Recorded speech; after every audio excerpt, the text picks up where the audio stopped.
After celebrating our wedding anniversary with my husband, I suddenly realized I'd left my phone on the table. When I turned back, an old family acquaintance unexpectedly emerged from the shadows, grabbed my wrist, and whispered, "Don't make a sound. You need to see this, but stay calm." He showed me a video recorded from inside the restaurant. What appeared on the screen made me collapse, and at that moment, I knew my life would never be the same again. I'm so grateful you're here with me. Before we begin, I'd love to know, where are you listening from? Drop your city or country in the comments below. It helps me understand this amazing community we're building together. Also, please note, this story includes fictionalized elements for entertainment and educational purposes. Any resemblance to actual names or settings is coincidental, but the lessons I'm sharing, those are powerful and worth your time. That night, I didn't know that dinner with my husband would change my entire life. Grant had booked our table at the French Laundry 3 months in advance. October 14th, our wedding anniversary. 5 years. He'd smiled when he told me, his hand resting on my shoulder in that way that used to make me feel cherished, but lately felt more like a leash. The restaurant glowed amber in the Yountville dusk. Chandeliers hung low over white tablecloths, and I could hear the soft murmur of conversation, the clink of crystal. Grant held the door open for me, his navy suit crisp, his cologne expensive. He looked every bit the successful CFO of Morgan Heritage Wines, my winery. We were seated near the window. The server, a young woman named Emma, with a practiced smile, handed us the wine list. Grant ordered a 2015 Domaine de la Romanée Conti without consulting me. It arrived in a delicate decanter, ruby red, the kind of wine that cost more than most people's monthly rent. Emma poured a taste into Grant's glass first. He swirled it, inhaled deeply, nodded. Then she poured mine. I lifted the glass. The ritual was second nature, swirl, sniff, sip. The wine smelled fine cherry earth, a hint of tobacco, rich and complex, exactly as it should be. I took a sip. The tannins were smooth, the finish long and elegant. But as I swallowed, a wave of dizziness washed over me. The room tilted slightly, and I had to grip the edge of the table to steady myself. "Everything all right?" Grant asked. His voice was smooth, concerned, the perfect husband. "Just a little dizzy," I said, blinking hard. "I think I stood up too fast earlier." He reached across the table and took my hand. "You've been pushing yourself too hard, Izzy. The harvest, the board meetings. You need to rest." I pulled my hand back gently. "I'm fine." But I wasn't. My head felt heavy, my thoughts sluggish, like trying to walk through fog. Grant leaned forward, lowering his voice. "Actually, I wanted to talk to you about something." He pulled a folded document from his jacket pocket and slid it across the table. "Power of attorney. Just temporary. If something happens, if you get sick or need time off, I can handle things at the winery. Keep everything running smoothly." I stared at the paper. The words blurred together. "Grant, It's just a precaution." He said, his tone firmer now. "You've been forgetting things, missing meetings. Claire's been covering for you, but people are starting to notice." Claire, my sister. Had she really said that? I felt another wave of dizziness. The chandelier overhead seemed too bright. I'll think about it. We can sign it Monday," he said, folding the paper back into his pocket. "No rush." But there was something in his eyes, something sharp beneath the concern, that made my stomach twist. Dinner passed in a haze. I barely touched the duck confit, the truffle risotto. Grant ate with calm efficiency, occasionally glancing at his phone. When the check came, he paid in cash, stood, and offered me his arm. "Let's get you home." We walked out into the cool night air. The parking lot was quiet, lit by soft yellow lamps. Grant kissed my forehead. "I'll bring the car around. Wait here." I nodded, watching him disappear between the rows of cars. And that's when I realized I'd left my phone on the table. I turned back toward the restaurant, my heels clicking on the pavement. But before I reached the door, a hand closed around my wrist. I spun, heart hammering. "Don't scream. Thomas Ashford." He stood in the shadows near a black SUV, his face pale, his jaw tight. He was 42 now, still lean and sharp-eyed, with the same intensity he'd had as a young man learning the wine trade under my father. Except now there was fear in those eyes. "Thomas, what the hell? Get in the car." he said, his voice low and urgent. "Grant's still inside. We have maybe 2 minutes." He pulled open the passenger door of the SUV. I hesitated, glancing back toward the lot. Thomas stepped closer, his hand on my shoulder, now grounding me. "Please, Isabel, trust me." I climbed in. He shut the door, locked it, and slid into the driver's seat. His hands were shaking. "Thomas, you're scaring me." "Good," he said. "You should be scared." He pulled out his phone, tapped the screen, and held it up. I leaned closer. The video was grainy shot from across a dining room. I recognized the table, the window, the decanter, and Grant. He was looking over his shoulder, then reaching into his jacket. He pulled out a small vial, clear liquid, and tipped it into my wine glass. Just a few drops. Then he slipped the vial back into his pocket and smiled as Emma returned with our appetizers. I couldn't breathe. "That," Thomas said, his voice shaking, "is a cognitive inhibitor, industrial grade. It's been shutting down your memory, your decision-making for months. In 2 weeks, maybe less, he'll have you declared mentally incompetent. Grant's already laying the groundwork to take everything." "No," I whispered. "No, he's going to take the winery, Isabel, the estate, your father's legacy. He's been planning this for over a year." Thomas reached into the center console and pulled out a glass vial sealed with a cork. Inside was a dark red liquid. "I collected a sample from your glass when the server wasn't looking. Get it tested. You'll see I'm not lying." I took the vial with trembling hands. My mind was spinning, grasping for logic, for denial. But then I thought about the past few weeks, the fog in my head, the meetings I'd missed, the moments I'd lost track of time, the power of attorney. "Why didn't you tell me sooner?" I asked, my voice breaking. "I only found out tonight," Thomas said. "I've been worried about you for a while. You stopped answering my texts. Claire said you weren't yourself, so I followed Grant. I know how that sounds, but I had to be sure." He looked at me, and for a moment I saw the young man who used to help my father in the cellars, who promised him he'd protect the vineyard no matter what. "I'm sorry," he whispered. "I'm so sorry." Headlights swept across the windshield. Grant's Mercedes pulled into view. "Go," Thomas said. "Act normal. Don't let him know. And for God's sake, don't sign anything." I nodded, slipping the vial into my purse. I climbed out of the SUV, legs unsteady, and walked toward Grant's car. He rolled down the window, smiling. "There you are. Thought you got lost." "Just needed some air," I said, sliding into the passenger seat. We drove home in silence. My hands gripped the vial in my purse, and as we pulled into the garage, a thought crept into my mind, a memory I'd buried. I'd forgotten about the investor meeting yesterday morning, the 3rd time this month. How had something so important just vanished from my mind? When Grant was finally asleep, I knew I couldn't wait until morning. I sat in the dark living room, listening to his breathing through the bedroom door upstairs. Steady, deep. He'd always been a heavy sleeper, one of the few things I used to find comforting. Tonight, it was a lifeline. I pulled out my phone and scrolled through my contacts until I found the name I needed, Dr. Nathan Pierce. Nathan had been my father's closest colleague for nearly 20 years. He'd worked as an industrial chemist for Morgan Heritage Wines back when I was in high school, analyzing soil compounds, testing pesticide residues, ensuring every bottle we produced was pure. When my father died 7 years ago, Nathan had stood beside me at the funeral and promised he'd always be there if I needed him. I needed him now. I hit call. It rang 4 times, then a groggy voice answered. "Isabel." "Nathan," I whispered. "I'm sorry to call so late, but I need your help. It's urgent." There was a pause. Then his voice sharpened, fully awake. "What's wrong?" "I have a wine sample.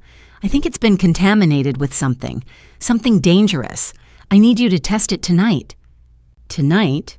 He hesitated. "Isabel, my lab is in the city. That's an hour's drive." "I know. I'm leaving now." Another pause.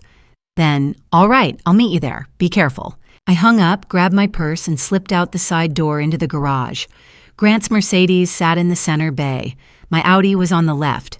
I climbed in, started the engine as quietly as I could, and backed out into the night. The road to San Francisco was empty at this hour.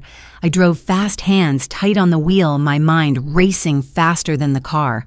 What if Thomas was wrong? What if this was all a mistake? But I knew it wasn't.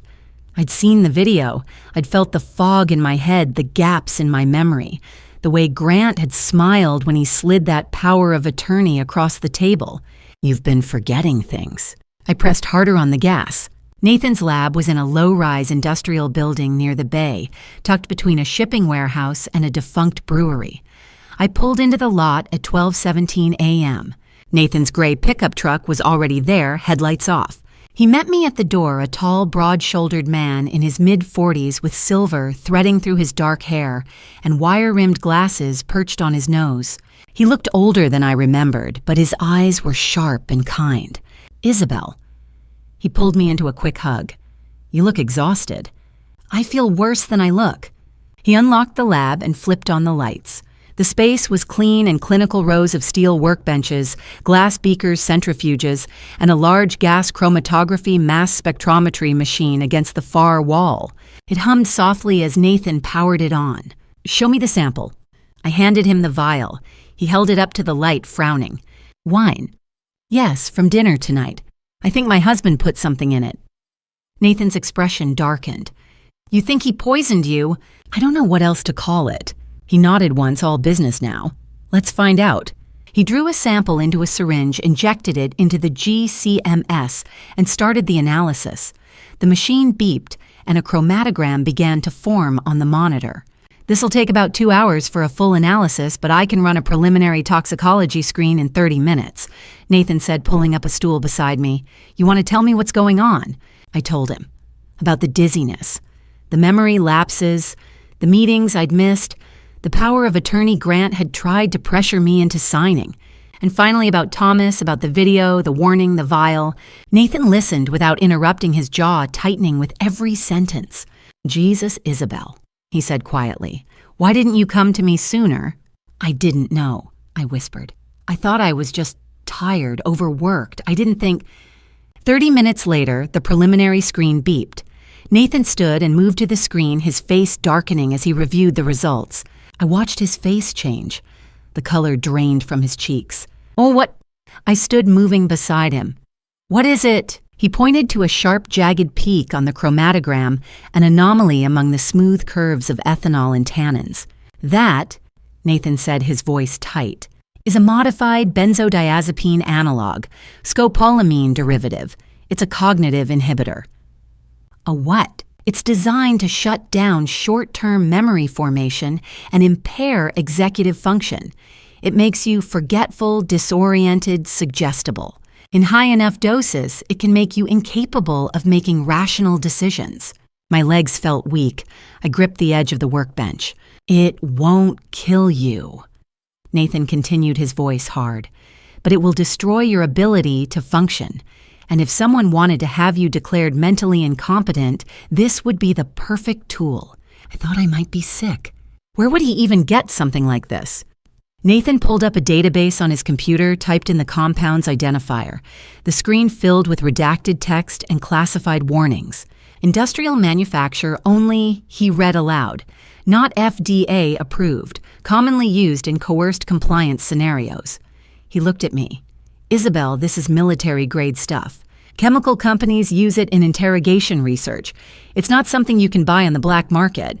He had to get it from someone with serious connections. I thought about the photo on my phone, the man with the TitanChem badge standing next to Grant. "TitanChem," I whispered. Nathan's eyes narrowed. "The conglomerate that tried to buy you out." I nodded. He swore under his breath. "This isn't just your husband, Isabel. This is corporate sabotage. They're trying to take your company by force." I sank onto the stool, my hands shaking.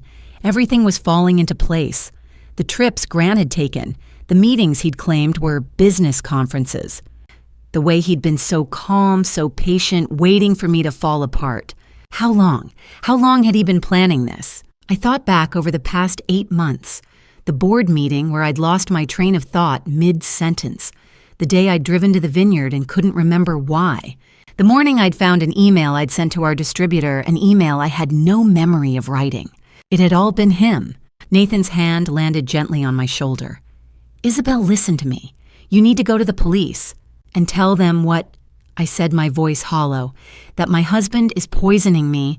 They'll ask for proof, medical records. witnesses, and by the time I gather all that, he'll have the power of attorney. He'll have everything." Nathan was quiet for a long moment. Then he said, "What do you need from me?" "A full toxicology report, something I can use." "You'll have it by morning." I stood picking up my purse. "Thank you, Nathan." He pulled me into another hug. "Your father would have torn Grant apart for this." "I know." I walked back to my car, the vial tucked safely in Nathan's lab. The city lights glittered across the bay, cold and distant. I sat in the driver's seat staring at my phone. It was 1:58 a.m. I scrolled to Claire's number and hit call. She answered on the second ring, her voice thick with sleep. "Izzy, what's wrong?" "I need you to come to the house," I said quietly. "Right now. Don't tell anyone." "Okay." No hesitation. That was Claire. "I'm leaving now." I was about to hang up when her voice stopped me. "Izzy, wait." "What?" A long pause, then trembling. "I have something I need to tell you. I've been following Grant for 3 weeks. My heart stopped. "You what?" Her breath hitched. I didn't know how to say it, but Izzy, I think he's trying to destroy you. I closed my eyes, the world spinning. "Come home," I whispered. "Now." The drive back to Napa was a blur of dark highway and racing thoughts. I gripped the steering wheel, Nathan's words echoing in my head. Cognitive inhibitor, military grade, corporate sabotage. By the time I pulled into the driveway at 2:47 a.m., exhaustion had seeped into my bones. And then I saw Claire. She was sitting on the front steps, arms wrapped around her knees, her face pale in the dim light. When she looked up, I could see her eyes were red and swollen. "Izzy," she whispered. I pulled her into my arms. She was shaking. "Come inside," I said quietly. "We need to talk." We moved through the house in silence, careful not to wake Grant. I led Claire to the sunroom, far enough from the bedroom that we could speak freely. She sank onto the couch, pulling her knees to her chest. "Tell me," I said. She took a shaky breath. 3 weeks ago, I started to suspect Grant was cheating on you." I blinked. "Why?" "He was acting strange, distracted, taking calls outside, and you were getting worse, forgetting things, missing meetings. I thought maybe he was using your confusion as cover." "So what did you do?" Claire pulled out her laptop and turned it toward me. A dashboard displayed call logs, text messages, GPS data. "I installed monitoring software on his phone," she said. "I'm an IT security manager, Izzy. I know how to track digital footprints. I know it's illegal, but I had to know." I stared at the screen, my pulse quickening. Dozens of calls and texts to one name, Veronica Kane. "Who is she?" "A corporate attorney." Claire set her jaw tight. "She works for Titanchem Industries, the same company that tried to buy you out 2 years ago." The name hit me like ice water. Titanchem, the company Nathan had mentioned, the company that manufactured the poison in my wine. "She's also Grant's mistress," Claire added quietly. The betrayal stung, but not as much as it should have. I wasn't sure I loved Grant anymore, but knowing he'd been planning this with someone else, someone from Titanchem, made it all the more calculated. "There's more," Claire said. She opened an email folder. "I hacked his account last week." The subject line made my blood run cold. Phase 2, psychiatric commitment. I leaned closer, scanning the emails. They were between Grant and someone named Dr. Lawrence Sutton, a psychiatrist I'd never heard of. They discussed establishing a medical record, documenting cognitive decline, and securing a conservatorship proceedings. "Psychiatric evaluation," I whispered. "For what?" Claire nodded. "He's planning to have Dr. Sutton declare you mentally incompetent. There's an appointment scheduled for next Tuesday." "Doctor." "Sutton is supposed to evaluate you at the house Grant's paying him $50,000 for a predetermined diagnosis." She clicked on an attachment. A fake psychiatric report filled the screen. It claimed I'd been experiencing severe cognitive decline, delusions, paranoia, and inability to manage financial affairs. None of it was true, but it was signed, dated, and notarized by Dr. Sutton. "If he gets that declaration, he can petition the court for conservatorship within weeks," Claire said. "California probate code. He'd control everything. The winery, the estate, your medical decisions, everything. And with Dr. Sutton's fraudulent report, he'd probably win." I felt like the walls were closing in. Grant hadn't just been poisoning me. He'd been building a legal cage. "Why didn't you tell me sooner?" I asked, my voice breaking. I was scared, she admitted. Scared you wouldn't believe me. Scared I didn't have enough proof. And honestly, Izzy, I didn't think he'd go this far. I thought he was just cheating. Maybe planning a divorce, but this... She gestured at the screen. This is insane. I looked at her. Really, looked at her. My baby's sister.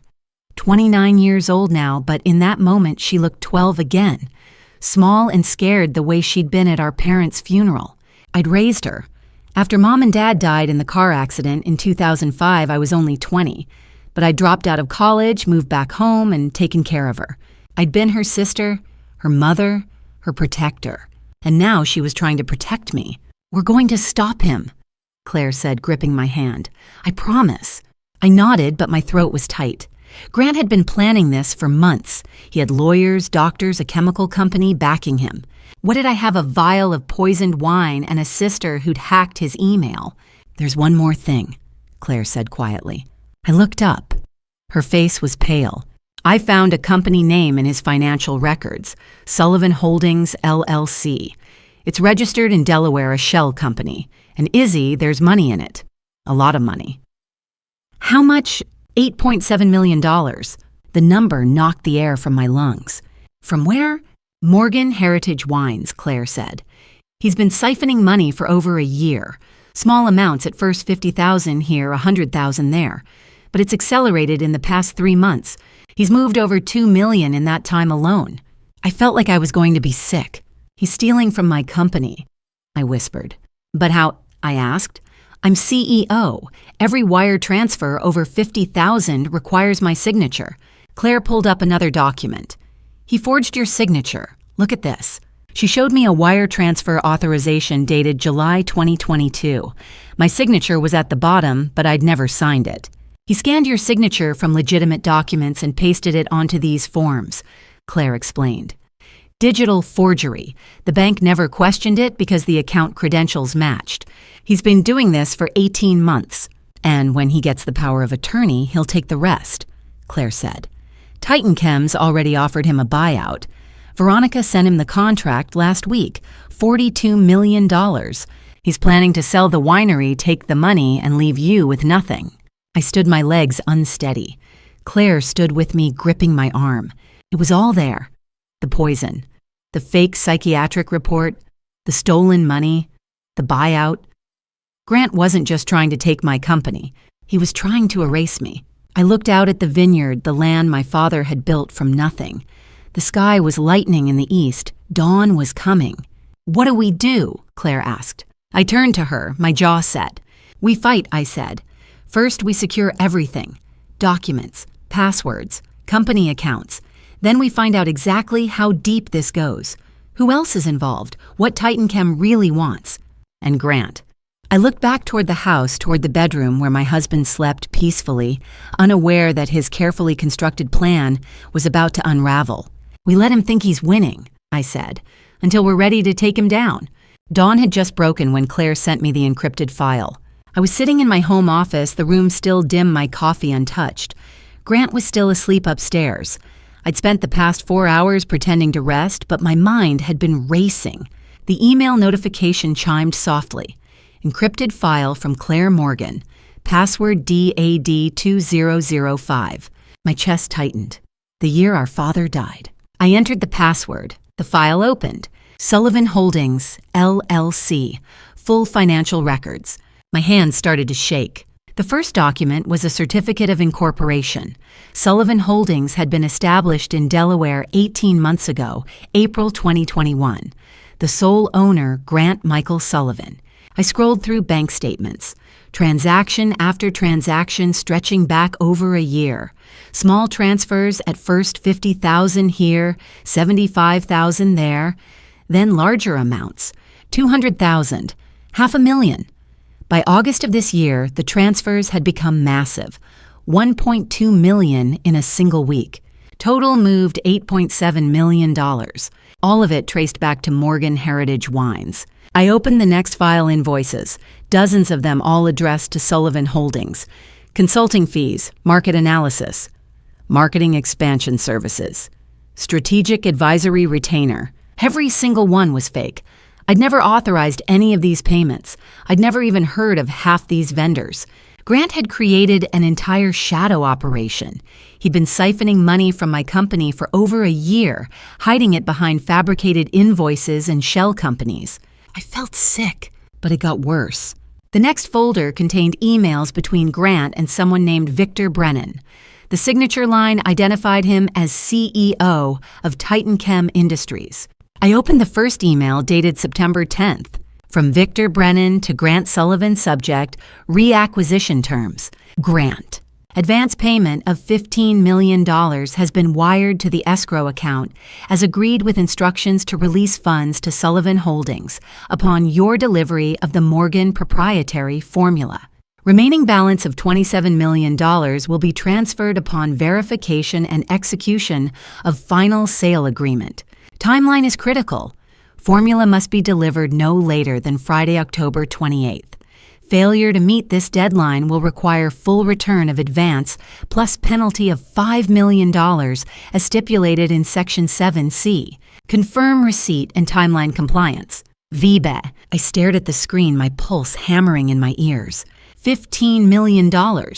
Grant had already received $15 million from Titan Chem as an advance on selling my company.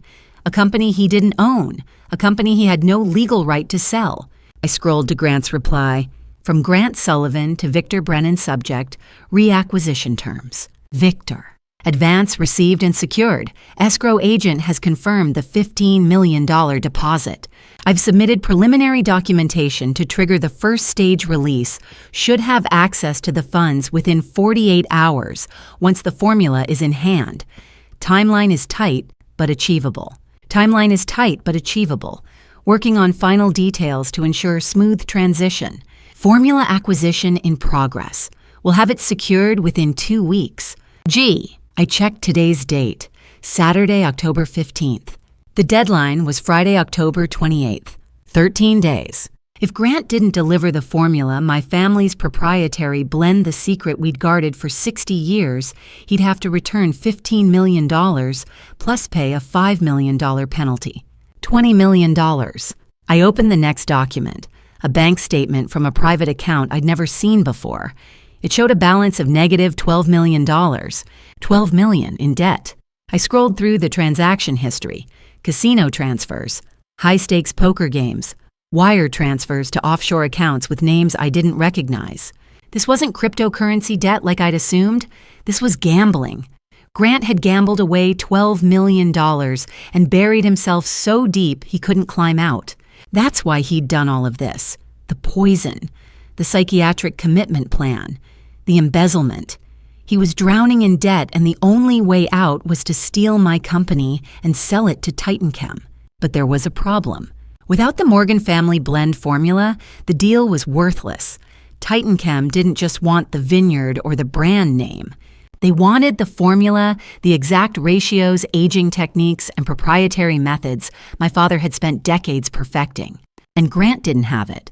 I was the only one who knew where it was. I scrolled to the final email in the folder. It was from Victor Brennan, dated 3 days ago. From Victor Brennan to Grant Sullivan. Subject, urgent formula status. Grant. We're approaching the deadline. I need confirmation that you have access to the Morgan proprietary blend formula. Without it, this deal is worthless. Our chemists have analyzed your current product line. The flavor profile is unique and cannot be replicated without the exact formulation. That formula is the cornerstone of this acquisition. Find it. Do whatever you have to do, but find it. If you fail to deliver by the 28th, you will owe us $20 million. I don't need to tell you what happens if you default. I sat back, the weight of it all crashing down on me. This wasn't just about money. It wasn't even just about the company. It was about the formula, the blend my father had created in 1962, the secret he'd passed down to me on his deathbed, the recipe that made Morgan Heritage wines legendary. Grant had poisoned me, tried to have me committed stolen millions all to get his hands on that formula, and he had 13 days to find it. I stood my legs unsteady and walked to the window. The vineyard stretched out before me golden in the morning light. 60 years of legacy, my father's life work, my life work. And Grant was trying to sell it to the highest bidder. My phone buzzed. A text from Claire. Did you see it? I typed back, yes. What do we do? I looked at the email from Victor Brennan still glowing on my screen. Find it. Do whatever you have to do. Grant would tear this house apart. He'd search every file, every drawer, every corner of the vineyard. And if he couldn't find it, he'd come after me directly. He'd already proven he was willing to drug me, manipulate me, destroy me. What would he do when he got desperate? I typed back to Claire, we move the formula, tonight, and then we set a trap. I set the phone down and turned back to the computer. 13 days. Grant thought he was running out of time. He had no idea how little time he had left. At noon, after reading the final email from Victor Brennan, I picked up my phone and dialed Grant's number. I waited until the third ring, then let my voice crack, weak, trembling, defeated. Grant, I whispered. I can't do this anymore. A pause, then his voice carefully concerned. Izzy, what's wrong? My head won't stop spinning. I can't focus. I can't work. I can't even think straight. I let out a shaky breath. You were right. I need to rest. I need help. Another pause, longer this time. I could almost hear him smiling. I'm glad you're finally listening, he said, his tone softening. I've been worried about you. The papers you wanted me to sign, I said quietly. The power of attorney. If you bring them today, I'll sign. Silence, then barely restrained excitement. Are you sure? I'm sure, I whispered. I need this to be over. I'll be there this afternoon, Grant said quickly. 2 o'clock, I'll bring everything. You just rest, okay? Don't worry about anything. Okay, I said, thank you. I hung up and stared at the phone in my hand. He bought it. I set the phone down and stood. I had 2 hours, maybe less. The first thing I did was go to the kitchen. I opened the refrigerator and stared at the contents. A half-empty bottle of white wine, leftover pasta, a container of soup Grant had made 2 days ago. I took it all out and threw it in the trash. Every single item Grant had touched. I couldn't risk it. Then I went upstairs. Grant's side of the bedroom was meticulously organized. His closet hung with pressed suits. His dresser drawers were neat socks folded in perfect rows. But I wasn't looking for clothes. I opened the nightstand drawer on his side of the bed. A charging cable, a book he'd never finished, a bottle of ibuprofen. Nothing. I moved to his dresser. Top drawer watches, cufflinks, a money clip. Second drawer, workout clothes. Third drawer. I stopped. Tucked behind a stack of undershirts was a small plastic bag. Clear, sealed with a zip tie. Inside were 3 small glass vials. Empty. But when I held one up to the light, I could see a faint residue coating the inside, viscous, slightly yellow. My hands started to shake. I set the vial down carefully and pulled out my phone. I took a photo, then another, close up, from every angle. Then I kept searching. At the back of the bottom drawer, hidden beneath a folded sweater I'd never seen Grant wear, I found a small metal box. Locked. I grabbed a hairpin from my bathroom, jimmied the latch. It popped open. Inside were 6 more vials, full this time. Clear liquid, each sealed with a rubber stopper and labeled with a small white sticker. TitanChem Laboratories, sample number T47, cognitive modifier, scopolamine/benzodiazepine, analog not for sale, authorized use only. I stared at the labels, my pulse roaring in my ears. This was it, the proof, the source. Grant had a stash of industrial-grade neurotoxin hidden in our bedroom, enough to poison me for months, enough to destroy my mind, my memory, my ability to think. I took photos of everything. The box, the vials, the labels, close-ups of the serial numbers and chemical names. Then I carefully closed the box and put it back exactly where I'd found it. I returned the empty vials to the plastic bag, resealed it, and slid it back behind the undershirts. He couldn't know I'd found them. Not yet. I went back downstairs and called Claire. She answered on the first ring. Did you call him? He'll be here at 2, I said. We have less than 2 hours. I need your help. Tell me what to do. First, I need you to come over now and install a hidden camera in the living room. Somewhere he won't see it. I need to be able to monitor what he does when I'm not in the room. For safety, I confirmed. And for evidence. If he does anything suspicious, searches for something, makes a call, I need it recorded. I can have it set up in 30 minutes, Claire said. What else? Second, I need you to back up everything from Grant's phone and laptop. Cloud storage, email, texts, call logs. Everything, before he has a chance to delete anything. I already started, Claire said. I have access to his iCloud account. I've been mirroring his data to an encrypted server since last night. I closed my eyes, relief flooding through me. You're a genius. Third, she prompted, I need you to call someone for me. A lawyer.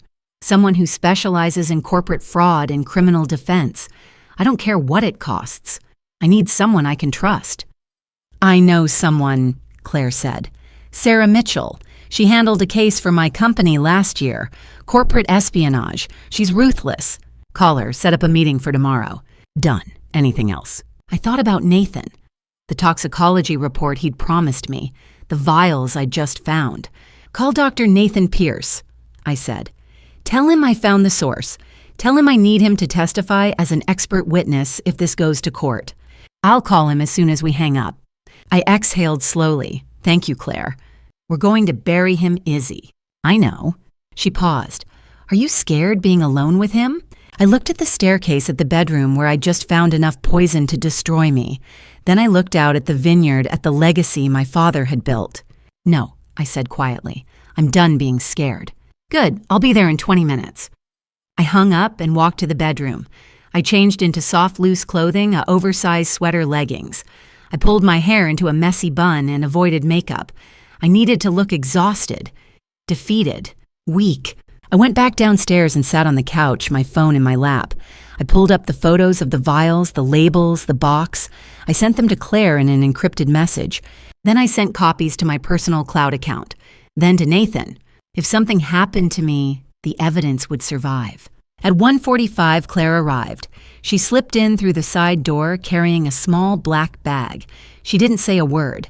She just moved through the living room, installing a tiny camera behind a framed photo on the bookshelf. It was no bigger than a button, the lens almost invisible. She handed me her phone.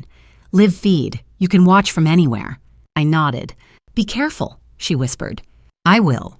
She left the way she came. I sat back down on the couch, adjusted my sweater, and waited. At exactly 2 p.m., I heard Grant's car pull into the driveway. I stood, smoothed my hair, and took a deep breath. The front door opened. Grant stepped inside, a bouquet of red roses in one hand and a thick manila envelope in the other. He smiled when he saw me, warm, concerned, loving. Izzy, he said softly, you look exhausted. I am, I whispered. He crossed the room and pulled me into a hug. The roses pressed against my back. The envelope crinkled between us. It's going to be okay, he murmured into my hair. I'm going to take care of everything. Over his shoulder, I could see the tiny red light of the hidden camera glowing softly in the dim room.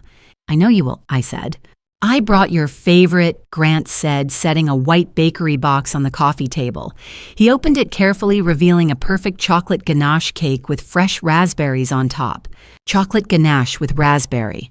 From that little place in Yountville you love. I forced a smile. You're so thoughtful. He cut a generous slice and slid it onto a small plate. Then he handed me a fork. Eat, he said gently. You need your strength. I looked down at the cake. It was beautiful, glossy, rich, the kind of dessert I used to love. But now, all I could see was poison. I picked up the fork and cut a small piece. I brought it to my lips, let the chocolate touch my tongue. Sweet, bitter, smooth. It's delicious, I whispered. Grant smiled. I'm glad. He watched me take another small bite, his eyes never leaving my face. I chewed, slowly swallowed, and set the fork down. I'm sorry, I said quietly. I think I need some water. Of course. He stood. I'll get you some. No, I said quickly. You've done so much already. I'll get it myself in a minute. You should use the restroom. You've been driving. Grant hesitated, then nodded. All right, I'll be right back. He walked upstairs to the second-floor bathroom, the one farthest from the living room. The moment I heard his footsteps on the stairs, I moved. I grabbed the plate, carried it to the powder room off the hallway, and dumped the entire slice into the toilet. I flushed. Then I scraped a small amount of the frosting from the edge of the plate into a tiny glass vial I'd hidden in my pocket. Evidence. I capped the vial, slipped it back into my pocket, and smeared frosting on my fingers and around my mouth. Then I walked back to the living room, set the empty plate on the table, and sat down. My heart was pounding. 30 seconds later, Grant came back downstairs. He glanced at the empty plate and smiled. "You finished it."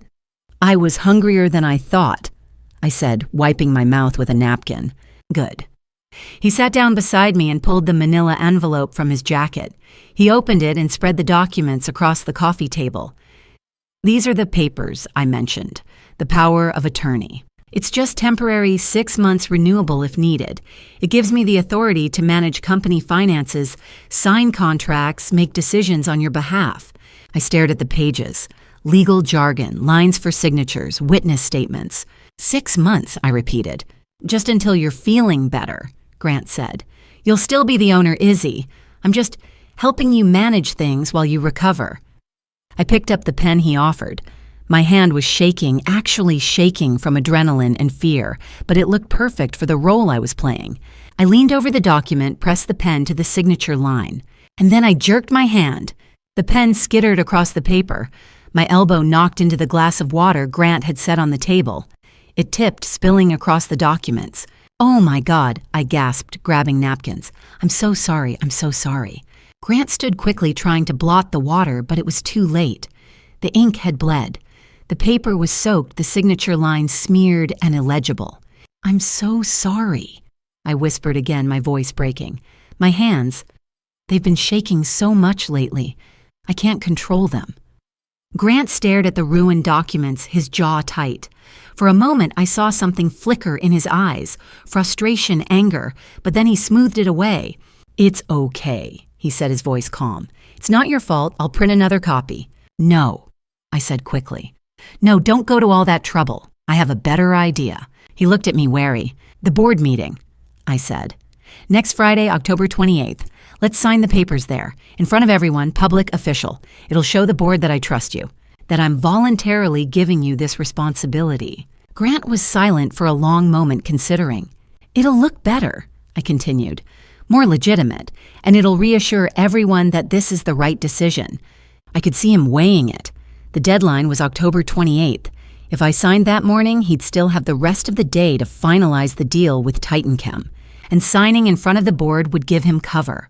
No one could accuse him of coercion if I did it publicly, willingly, in front of witnesses. "All right," he said finally. "Friday, October 28th. I'll arrange it." I nodded, relief flooding through me. "Thank you." Grant stood gathering the ruined documents and tucking them back into the envelope. He leaned down and kissed my forehead. "Get some rest," he said. "I'll see you Friday." "Okay." He picked up the bakery box still half full of cake and carried it to the kitchen. "I'll leave this in the fridge for you." "Thank you," I said again. He walked to the front door, paused, and looked back at me. "I love you, Izzy." "I love you too," I whispered. The door closed behind him. I sat frozen on the couch, listening to his footsteps on the driveway, the sound of his car door opening. And then I heard his voice, muffled, distant, but unmistakable. I stood and moved to the window, staying out of sight. Grant was sitting in his car, the door still open, his phone pressed to his ear. I pulled out my phone, opened the voice recorder app, and held it up to the glass. "Friday she'll sign," Grant was saying. His voice was sharp and patient. "Yes, Victor, I'm sure. She's completely out of it. She can barely hold a pen." A pause. "I know. I need the location of that formula. It's not in her office. I've checked. It's somewhere in the house or the winery. You need to get someone in here to search. Tonight, if possible." Another pause. His voice dropped cold and hard. "I don't care what it takes. Tear the place apart if you have to. That formula is the only thing standing between me and $20 million in debt. Find it." He hung up, sat there for a moment staring straight ahead. Then he started the engine and drove away. I lowered my phone, my hands trembling this time for real. He was going to search the house tonight. I had hours, maybe less.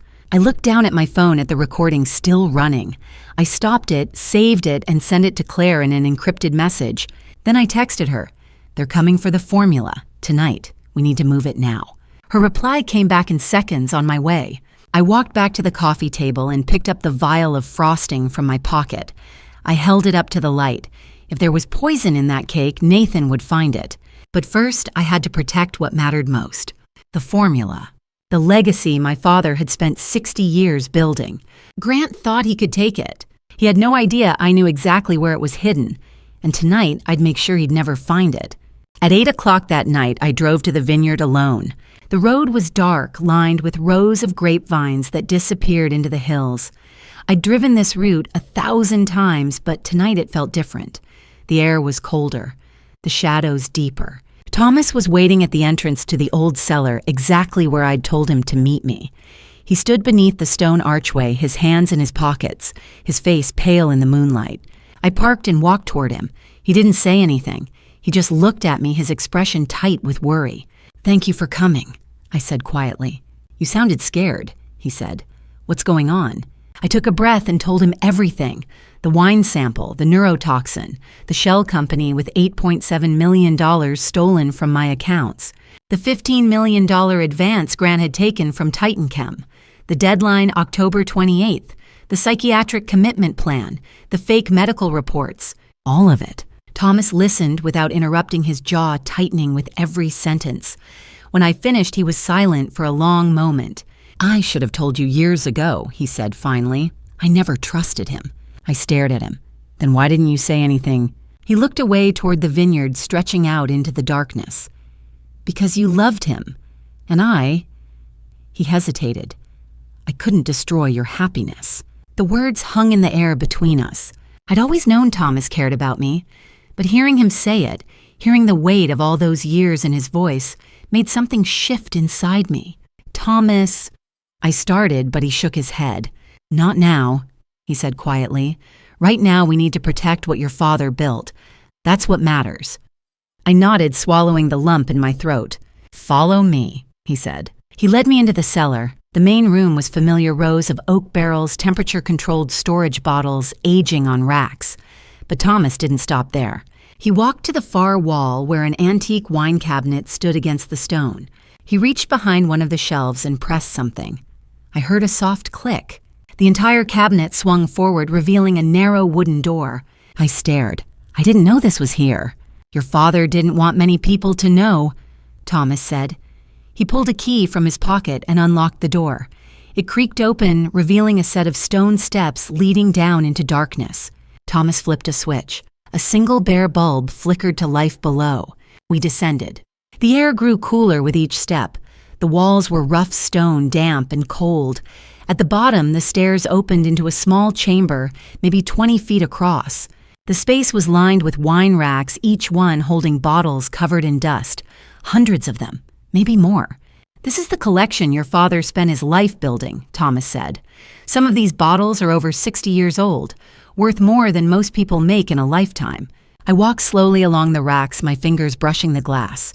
I recognized a few labels, rare vintages wines I'd only read about. And in the center of the room, sitting on a low stone pedestal, was a small iron lockbox. Thomas walked over to it, pulled out another key, and knelt down. He unlocked the box and lifted the lid. Inside was a single leather-bound journal, old, worn. The leather cracked and faded. He picked it up carefully, holding it like something sacred. "Your father gave this to me the day before he died," Thomas said quietly. "He told me to keep it with my life, and to never, never let it fall into the wrong hands." I took the journal from him, my hands trembling. The leather was soft beneath my fingers, the binding fragile. I opened it carefully. The first page was filled with my father's handwriting, neat, precise. The ink had faded to a soft brown. "Morgan Family Blend, proprietary formula." Below that, line after line of measurements, ratios, aging techniques, notes in the margins, diagrams of barrel placements, temperature curves, harvest dates going back decades. This was it, the formula, the secret that had made Morgan Heritage wines legendary. The thing Grant was willing to destroy me to get. I turned the page. More notes, more formulas. And then, at the top of the third page, a line of text that made my blood run cold. "If you are reading this, someone has betrayed our family. Trust no one, not even those closest to you." I stopped breathing. "What is it?" Thomas asked. I showed him the page. He read it, his face going pale. "He knew," I whispered. My father knew someone would try to take this. When did he write that? I flipped back to the first page. The date was written in the corner, March 12th, 2005, 1 week before he died. He knew, I said again, my voice shaking. He knew someone was coming for us, for the formula, for everything. Thomas took the journal from me, his hands steady, even though mine weren't. Then we do what he asked. We protect it. I nodded, but my mind was racing. My father had written that warning 22 years ago. Had he known about TitanChem? Had he suspected someone inside the company? Or had he suspected Grant? No, Grant and I hadn't even met in 2005. I was only 20 years old. So who had my father been warning me about? We need to move this, Thomas said, closing the journal. If Grant's planning to search your house tonight, he might come here next. Where can we take it? I know a place, Thomas said. A safe deposit box downtown. We can go now. I looked around the hidden vault one last time. All those bottles, all those years. My father's life's work. And this journal, the key to everything. Let's go, I said. Thomas locked the journal back in the iron box and carried it up the stairs. I followed, glancing back once at the rows of dusty bottles disappearing into shadow. At the top, Thomas closed the hidden door and reset the mechanism. The wine cabinet swung back into place, seamless. We walked out into the night. The vineyard was silent, the stars were bright overhead, and somewhere out there Grant was planning his next move. But now so was I. We walked to my car in silence. Thomas carried the iron box under his arm, holding it like something sacred. The night air was cold sharp in my lungs. The vineyard stretched out around us, rows of vines disappearing into darkness. I unlocked the car. We climbed in, but before I started the engine, I stopped. I need to see it, I said. Thomas looked at me. Now, I need to know what we're protecting, what my father thought was worth hiding for 17 years. He hesitated, then nodded. He set the box on his lap, unlocked it, and lifted out the leather journal. I turned on the overhead light. The small bulb cast a pale glow across the interior of the car. Thomas handed me the journal, and I held it carefully, feeling the weight of it. I opened it. The first page was dated May 3rd, 1965.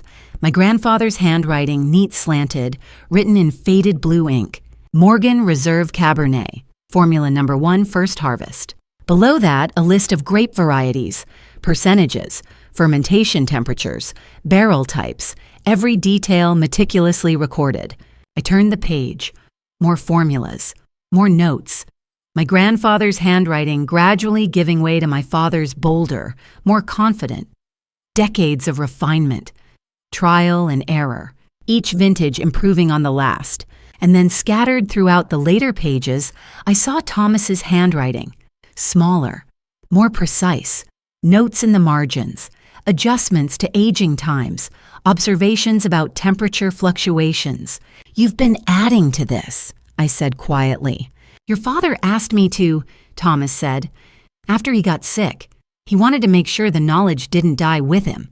I kept reading. The formulas became more complex, the blends more intricate. And then I found it. Morgan Reserve Cabernet. Formula number 47, the masterpiece.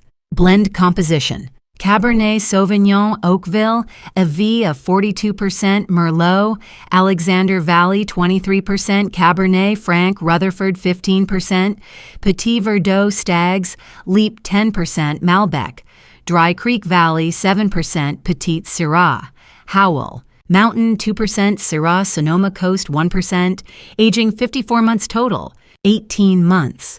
French Oak Medium Toast, 12 months. Neutral American Oak, 24 months bottle, 55 degrees Fahrenheit, 70% humidity. Note: the 1% Syrah is critical. Do not deviate. Even 0.5% will alter the profile. I stared at the page. This was it. The exact formula. 7 grape varieties from 3 regions, 54 months of aging, precise percentages down to the decimal. Without this, TitanChem couldn't reproduce our wine. This is what Victor Brennan wants, I whispered. Yes, Thomas said. Without it, their deal is worthless. I turned to the last page, and there, written in my father's handwriting, was a letter. My dearest Isabel, if you are reading this, it means I am gone. I have carried this family's legacy for 40 years, just as my father carried it before me. Now it is yours. Guard this journal with your life. These formulas represent 60 years of passion, sacrifice, and love. They are the soul of our family. Do not let greed destroy what love has built. I have entrusted this journal to Thomas Ashford. He has been my apprentice, my friend, and the son I never had. Trust him, Isabel. He loves this land as much as we do, and he will protect you when I cannot. You are stronger than you know, smarter than anyone gives you credit for, and you carry the Morgan blood, which means you will fight for what is yours. The wine will live on, even when we are dust. I love you, my girl. Dad. My vision blurred. I pressed the journal to my chest, tears streaming down my face. The car was silent except for my breathing. I'm sorry, Thomas said quietly. I know this is hard. I shook my head, unable to speak. I could feel the weight of my father's words pressing down on me. You will fight for what is yours. Thomas reached out his hand, resting gently on my shoulder. Your father knew you'd need someone to protect this, and to protect you. I looked up at him, wiping my eyes. Why did he trust you more than... I couldn't finish. More than Grant. Thomas was silent for a long moment. Then he said, because I've loved you since you were 17 years old, and he knew I would never betray you for money. I froze. The words hung in the air between us, impossibly heavy. What? I whispered. I shouldn't have said that, Thomas said quickly, looking away. Not now, not like this. Thomas, your father knew. He continued, his voice steady despite the emotion in his eyes. He knew how I felt, and he knew that's why I'd keep this journal safe. Not for the company, not for money, for you. And, I couldn't speak, couldn't move. 20 years. He'd loved me for 20 years. All those years I'd thought he was just loyal to my father's memory. All those times he'd helped me, advised me, stood by me, I'd thought it was duty. But it wasn't. I never said anything. Thomas went on, because you were happy. You loved Grant, and I couldn't destroy that, even when I saw the cracks, even when I started to suspect something was wrong. You should have told me, I whispered. Would you have believed me? He asked gently. Or would you have thought I was jealous? Trying to sabotage your marriage? I didn't answer, because he was right. I wouldn't have believed him. Grant needs this formula, Thomas said, his voice hardening. Without it, his deal with Titan Chem collapses. He'll owe them $20 million, and men like Victor Brennan don't forgive debts.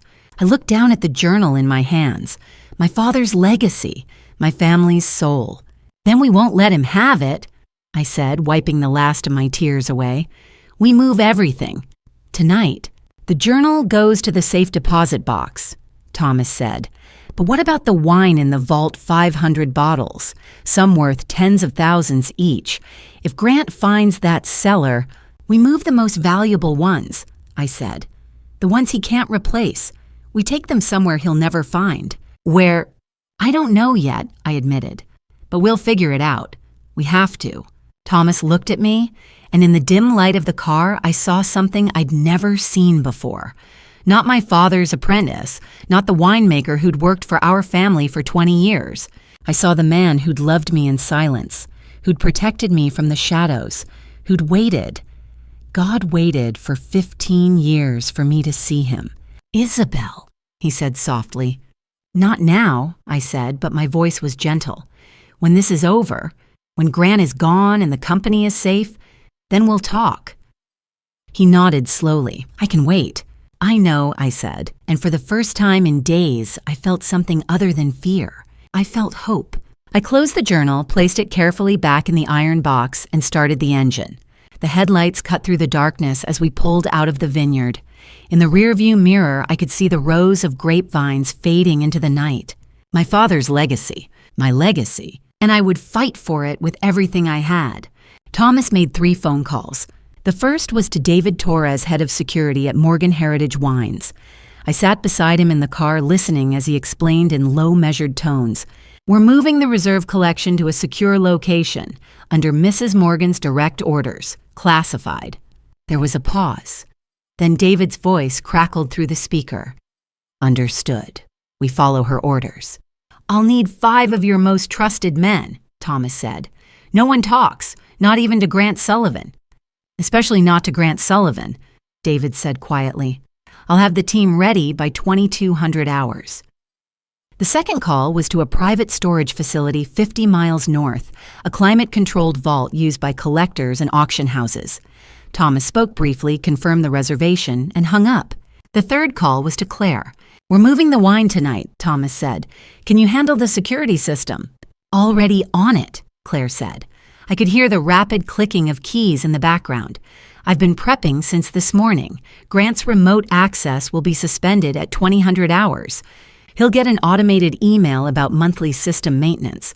I backdated the calendar entry 3 weeks ago. He won't suspect anything. What about alerts on his phone? I asked. I'm suspending his account on the back end, Claire said. The app will load, but no notifications will come through. As far as he's concerned, everything's normal. Where is he now? Thomas asked. Hang on. More clicking. GPS puts him at Veronica Kane's apartment in San Francisco. He posted an Instagram story 20 minutes ago, champagne dim lighting, very cozy. He's not going anywhere tonight. I felt a flicker of disgust. While I was fighting to save my father's legacy, Grant was celebrating with his mistress. Perfect, I said. Let's move. At 10 o'clock that night, a single 18-wheeler pulled up to the rear entrance of the winery, headlights off, engine running low. David Torres climbed out of the cab, followed by 5 men in black security uniforms. No logos, no identification, just flashlights and radios. Thomas and I met them at the door. Mrs. Morgan, David said, nodding respectfully. He was in his mid-50s, broad-shouldered with gray threading through his dark hair. He'd worked for my father for 20 years. We're ready when you are. Thank you, David, I said. No one can know about this, not until Friday. Understood. Thomas led them through the main cellar and into the hidden vault. The wine cabinet swung open, revealing the narrow door. We descended into the cool stone chamber, the bare bulb flickering to life overhead. David let out a low whistle. I've worked here 2 decades and never knew this existed. That was the point, I said. The shelves were lined with 500 bottles, some covered in decades of dust, others carefully wrapped in tissue. Rare vintages, limited releases, wines my father had collected over 40 years, worth $45 million, and every single one was about to disappear. We moved them carefully, Thomas said. Temperature-controlled crates, no jostling. These bottles are irreplaceable. David's team got to work. They carried padded crates down the stairs, packing each bottle with foam inserts and shock-absorbent lining. It was slow, meticulous work. While they loaded, Claire's voice crackled through the earpiece I was wearing. Grant's still in San Francisco. No movement. Security system shows green across the board from his perspective anyway. He's completely blind. Good, I said. What about the fake bottles? Already prepped, Thomas said. He gestured to a stack of empty wine bottles near the far wall, filled with colored water and synthetic flavoring. From a distance, they'll look identical. Grant would have to open one to know the difference. And why would he open them? David asked, sealing another crate. He thinks you're signing the power of attorney on Friday. As far as he's concerned, the wine's already his. I looked around the vault. Half the shelves were already empty crates stacked near the stairs, waiting to be hauled up. How long until we're done? I asked. David checked his watch. 2 more hours to load, 1 hour to the storage facility, another 2 to unload and secure. We'll be back by 0400 to replace the empties. And the journal? I asked, turning to Claire through the earpiece. Already scanned, she said. Every page.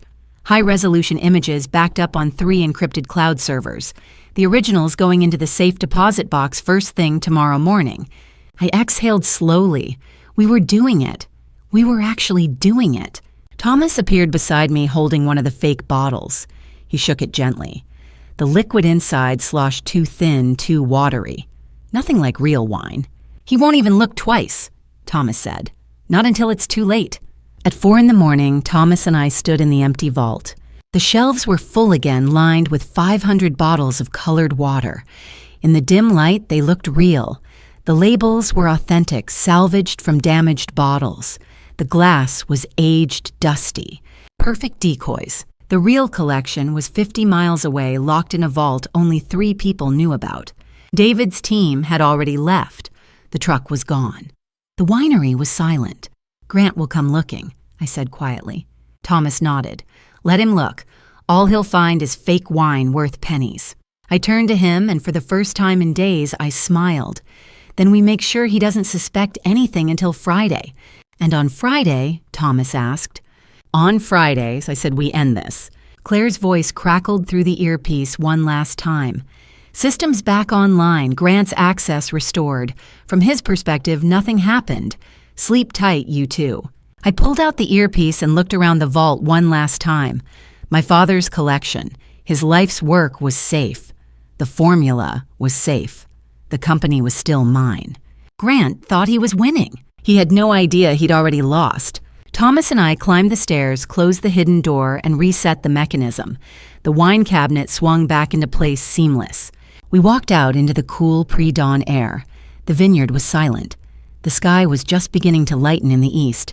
Somewhere in San Francisco, Grant was asleep beside his mistress, dreaming of $42 million. But when he woke up, the clock would already be ticking, and he wouldn't even know it. Tuesday morning, 10 o'clock.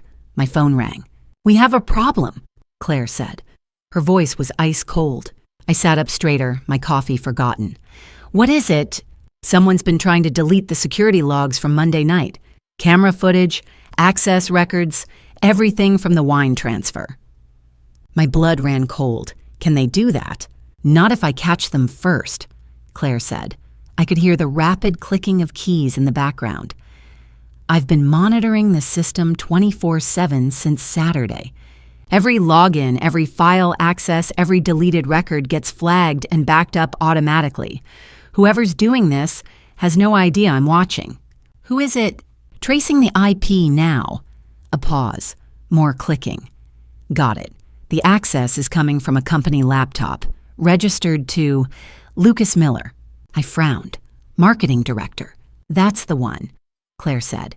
"He's been in the system for the past 2 hours systematically wiping logs. But he's sloppy. He doesn't know I mirrored everything to an encrypted server the moment it happened. Can you get into his computer?" "Already there," Claire said. "Give me 10 minutes." I called Thomas. He arrived at Claire's apartment 20 minutes later, his face grim. Claire's living room had been transformed into a command center.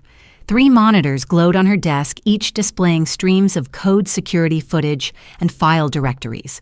She didn't look up when we walked in. "Talk to me," I said. Claire pulled up a window on the center monitor. Lucas Miller, 36 years old, hired 2 years ago as marketing director, degree from UC Davis, references checked out, background clean. She clicked to another window, except it's all fake. I leaned closer. On the screen was a scanned image of a birth certificate. Name Lucas Michael Grant. Born April 14th, 1986. Mother Sarah Miller Grant. Father Daniel Grant. His real name is Lucas Grant, Claire said. He's been using his mother's maiden name Miller to hide the connection. Connection to what Thomas asked. Claire pulled up a family tree diagram. Sarah Miller Grant is Grant Sullivan's first cousin, which makes Lucas his nephew. I felt like the floor had dropped out from under me. "He's been working for us for 2 years, I whispered. "I approved his hiring." "Grant approved it," Claire corrected. "I pulled the hiring files. You signed off on the initial interview, but Grant had final approval. And look at this." She pulled up another document. Background check was flagged for verification, but Grant overrode it, personally. Thomas swore under his breath. "Lucas has been feeding Grant information for 2 years," Claire continued. "Access codes, meeting schedules, financial reports, everything." "Why didn't we catch this sooner?" I asked. "Because he's good," Claire said. "He uses his mother's name, different address, no social media connections to Grant. On paper, there's no relationship. You'd have to dig into birth records and family trees to find it, which I just did." She opened another window. And here's where it gets worse. It was an email thread. The interface looked different from our company system encrypted minimalist. From l.grant.secure@protonmail.com to g.sullivan.private@protonmail.com. Date October 18, 2022, 6:47 a.m. Grant. Truck left the facility last night around 2200. Temperature-controlled vehicle. 6-person crew led by David Torres. I tried to follow, but they turned off transponders. No idea where they went. L. From g.sullivan.private@protonmail.com to l.grant.secure@protonmail.com. Date October 18, 2022, 7:15 a.m. Find it. Bribe someone if you have to. I need to know where that wine is. From l.grant.secure@protonmail.com to g.sullivan.private@protonmail.com. Date October 18, 2022, 9:22 a.m. Torres won't talk. His team's loyal to Isabel. I could try accessing the vault directly, check if the bottles are still there. From g.sullivan.private@protonmail.com to l.grant.secure@protonmail.com. Date October 18, 2022, 9:38 a.m. Do it. Tonight. Break in if you have to. I need to know what she moved and where it is. If those bottles are gone, the deal with TitanChem is dead. I stared at the screen, my hands shaking. How did you get these? Thomas asked. Lucas uses Proton Mail encrypted email, Claire said. But he's an idiot. He logged into his personal account on his work laptop last week. The browser cached his credentials. I used them to access his account remotely. She scrolled down. There were dozens of emails, months of correspondence. He's been spying on us since day one, I said quietly. Yes, Claire said, and tonight he's planning to break into the vault. Thomas looked at me. What do you want to do? I thought about Lucas, the friendly marketing director who always had a smile, who'd presented our new branding strategy 6 months ago, who'd sat across from me in meetings nodding along, taking notes, all while reporting everything back to Grant. He's going to break into the vault, I said slowly, and he's going to find 500 bottles of wine. Fake wine, Thomas said. He doesn't know that, I said. He'll check one, maybe 2, and he'll realize they're worthless. Claire leaned back in her chair. And then he'll report back to Grant. No, I said. He won't get the chance. Thomas's eyes narrowed. You want to catch him? I want to catch him red-handed, I said. Breaking into private property, tampering with company assets. And then I want him to tell us everything he knows about Grant's plan. Claire grinned. I can set up cameras, real ones, not the decoys, motion sensors. We'll know the second he steps into that vault.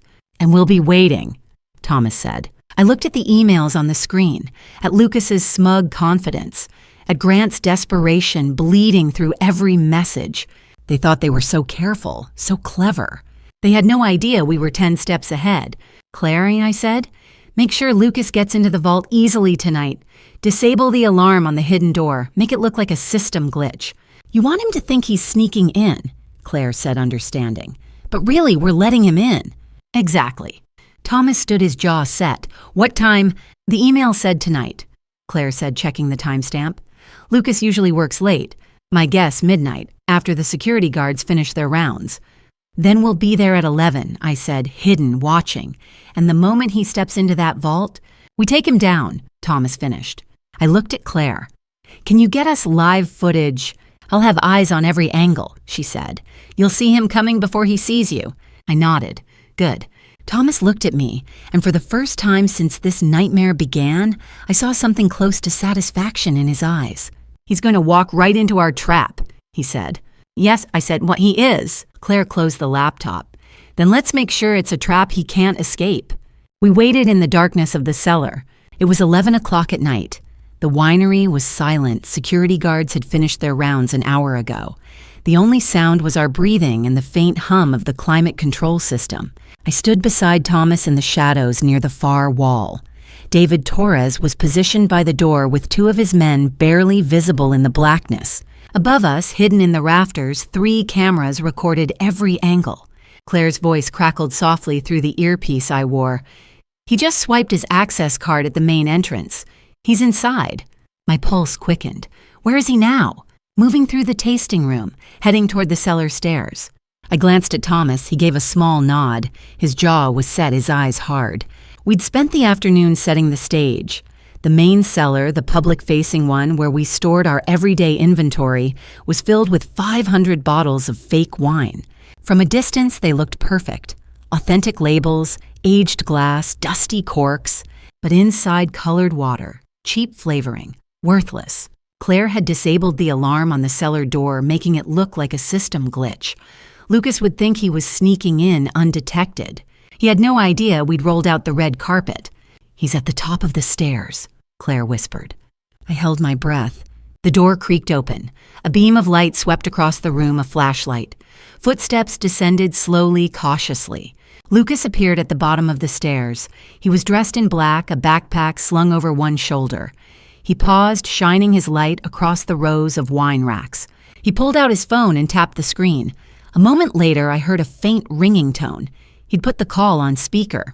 "I'm in," Lucas said quietly. Grant's voice crackled through the phone. "Are the bottles still there?" Lucas walked deeper into the cellar, his flashlight scanning the racks. "Yeah, looks like all 500. They didn't move them." "Check one," Grant said sharply. "Make sure it's real." Lucas set his phone down on a nearby barrel, the speaker still on. He pulled a bottle from the rack, one of our fake Cabernets. He turned it over in his hands, examining the label. "Looks authentic," he muttered.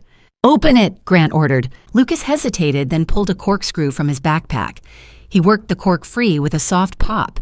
He lifted the bottle to his nose and inhaled. His face changed immediately. "Grant," he said slowly, "something's wrong." "What do you mean, wrong?" "The smell, it's not right. It smells like cheap wine or colored water." "That's impossible," Grant snapped. "Check the label again." Lucas held his flashlight closer to the bottle. "It looks real, but the wine inside—" Thomas stepped out of the shadows and flipped the light switch. The cellar flooded with bright fluorescent light. Lucas spun around, dropping the bottle. It shattered on the stone floor, fake wine spreading in a dark pool. "Because it is real," Thomas said calmly. "The bottle, anyway. The wine inside is fake." Lucas froze his eyes wide. David Torres stepped forward, flanked by his two men. They blocked the stairs. There was nowhere to run. "What the—" Lucas started, but his voice died when he saw me. I walked out of the shadows, my arms crossed. "Hello, Lucas." His face went pale. Grant's voice crackled from the phone on the barrel. "Lucas! What's going on, Lucas?" Thomas picked up the phone and held it to his ear. "Hello, Grant. This is Thomas Ashford. We know everything." The line went dead instantly. Thomas set the phone down and looked at Lucas. "You want to tell us what you're doing here, or should we just call the police now?" Lucas's hands were shaking. He glanced at David, at the two guards, at me. I was just breaking and entering," David said flatly. "Corporate espionage, attempted theft. Should I keep going?" Lucas sank onto a crate, his head in his hands. "I'm sorry. God, I'm so sorry." "Sorry doesn't cut it," I said coldly. "You've been spying on me for 2 years, feeding information to Grant, helping him destroy this company." "I didn't know what he was planning," Lucas said desperately. "I swear, he said he needed someone on the inside, someone to keep an eye on things. He said it was for the good of the company." "And you believed him?" Thomas asked. Lucas looked up, his eyes red. "He's my uncle, my mom's side. He helped me get this job. He said once he took over, I'd get 10%. 10% of everything. 10% of $42 million, I said. "That's a nice payday." Lucas flinched. I didn't know about the poison or the psychiatric thing. I swear. He just told me to report on your schedule, your meetings, your decisions. "And you did," I said, "for 2 years. "I needed the money," Lucas whispered. "I have debts, student loans, my mom's medical bills. Grant said he'd take care of everything if I just helped him." "Helped him steal my company," I said. Lucas didn't answer. David pulled out a pair of zip ties. "Hands behind your back." "Wait," Lucas said, his voice cracking. "Please, I'll tell you everything. I'll testify. I'll give you emails, recordings, everything Grant ever told me. Just, please don't call the cops yet." I looked at Thomas. He raised an eyebrow. "Talk," I said. Lucas took a shaky breath. "Grant hired me 2 years ago. I applied under my mom's maiden name, Miller, so you wouldn't know we were related. He bypassed the background check, got me through HR. My job was to feed him information, company finances, board meeting notes, your personal schedule."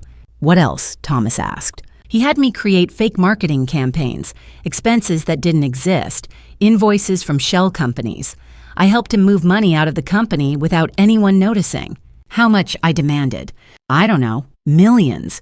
He said it was an investment, that he'd pay it back once he sold the company." "To Titanchem," I said. Lucas nodded. "He's been working with them for over a year. They want the formula, the Morgan Reserve blend. Without it, the deal's worthless." "And the wine we moved Monday night?" I asked. "He panicked when he found out," Lucas said. "He thought you'd figured out his plan. He told me to find out where you moved it. That's why I tried to delete the security logs." "You failed," Claire's voice said through my earpiece. I smiled faintly. Lucas looked at me, tears streaming down his face. "I'm sorry, Mrs. Morgan. I really am. I didn't know what else to do." "You could have said no," I said quietly. David stepped forward and zip-tied Lucas's hands. "You're coming with us. We'll hold you until we decide what to do with you." Lucas didn't resist. Thomas pulled out his phone and stopped the recording he'd been running since Lucas started talking. "Got every word." I looked around the cellar, at the shattered bottle of fake wine, at Lucas broken and defeated, at the cameras still recording overhead. We had everything we needed now. Lucas's confession, Grant's desperation on the phone, the fake wine as proof of Grant's intent. Grant's empire was crumbling. And on Friday, I'd make sure the entire board of directors witnessed it. Thursday morning arrived with the kind of clarity that only comes after sleepless nights spent planning war. I sat in my home office at 9 o'clock staring at the leather journal Thomas had entrusted to me 3 days ago. My grandfather's handwriting covered every page 60 years of winemaking secrets that Grant had been willing to destroy me to possess. He would never touch it now. I picked up my phone and called Rebecca Stone, the attorney Claire had recommended.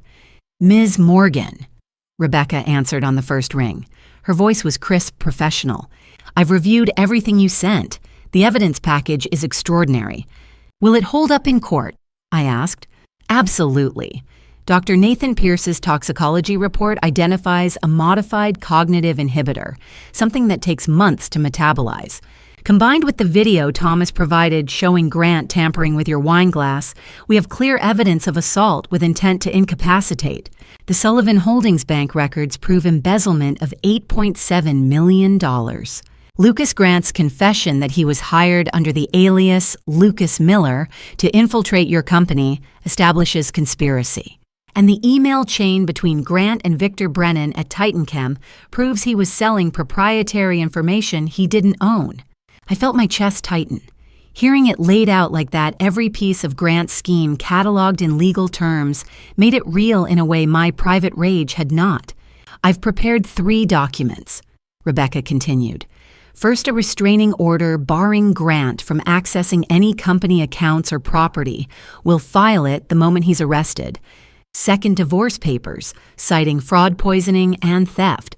And third, a preliminary injunction preventing any asset transfers pending the criminal trial.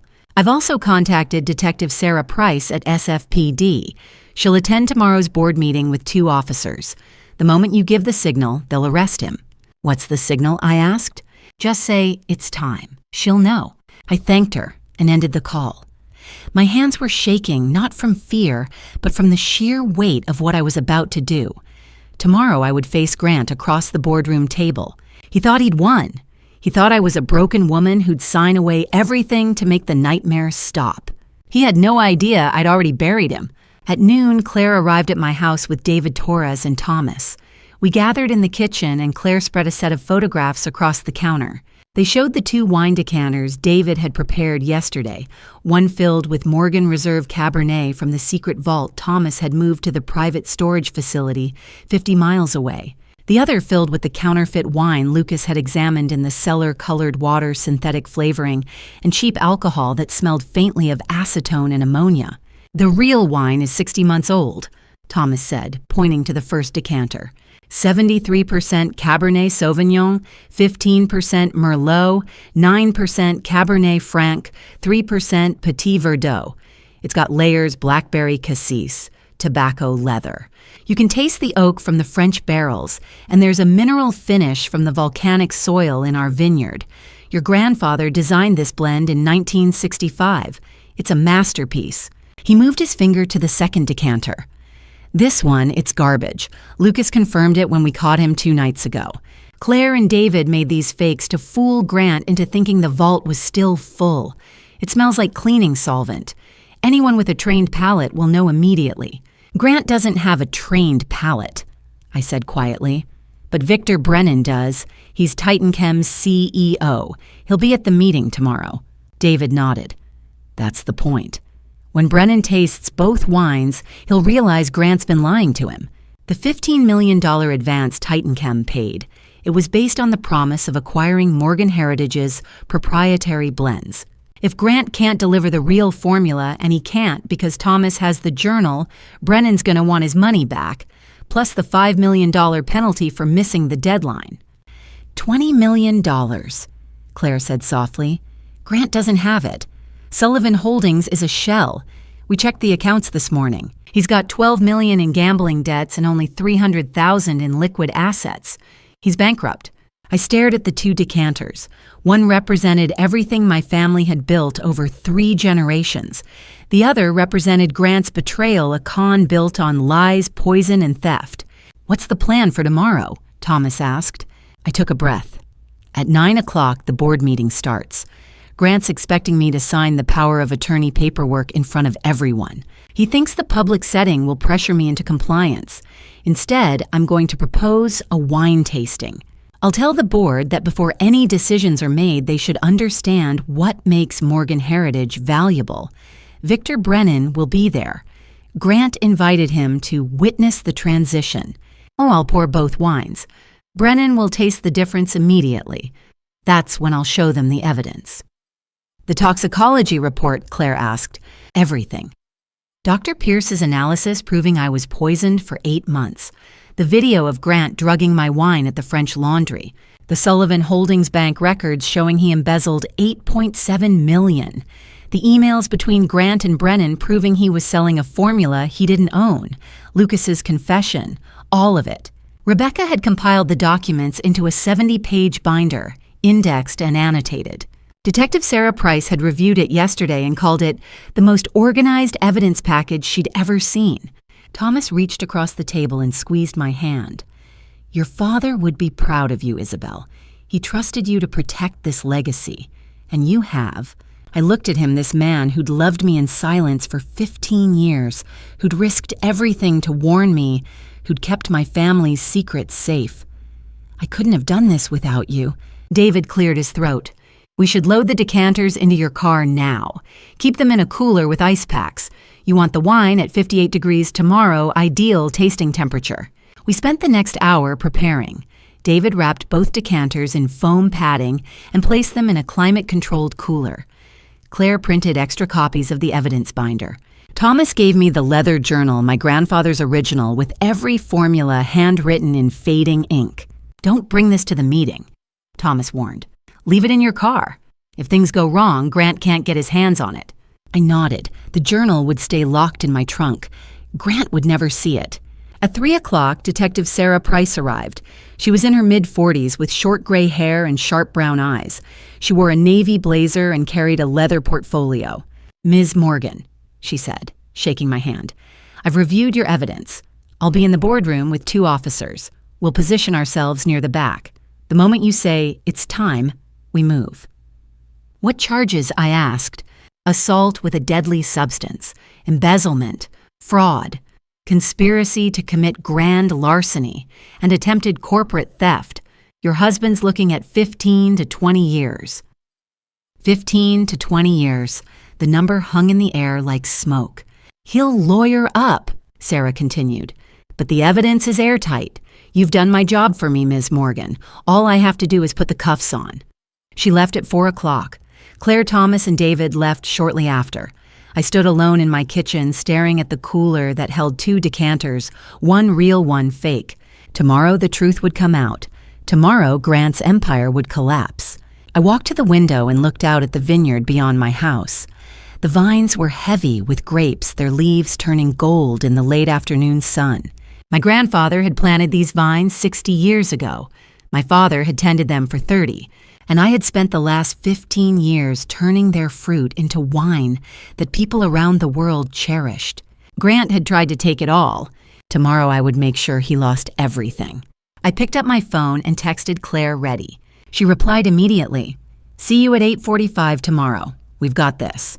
I set the phone down and closed my eyes. In 16 hours, I would walk into that boardroom.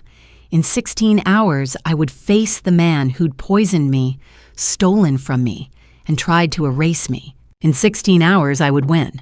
Before I reveal what happened in that boardroom, the moment I finally confronted Grant face to face, I need to know you're still with me.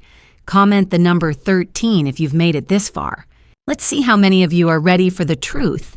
And please note the following scenes include dramatized elements for storytelling purposes.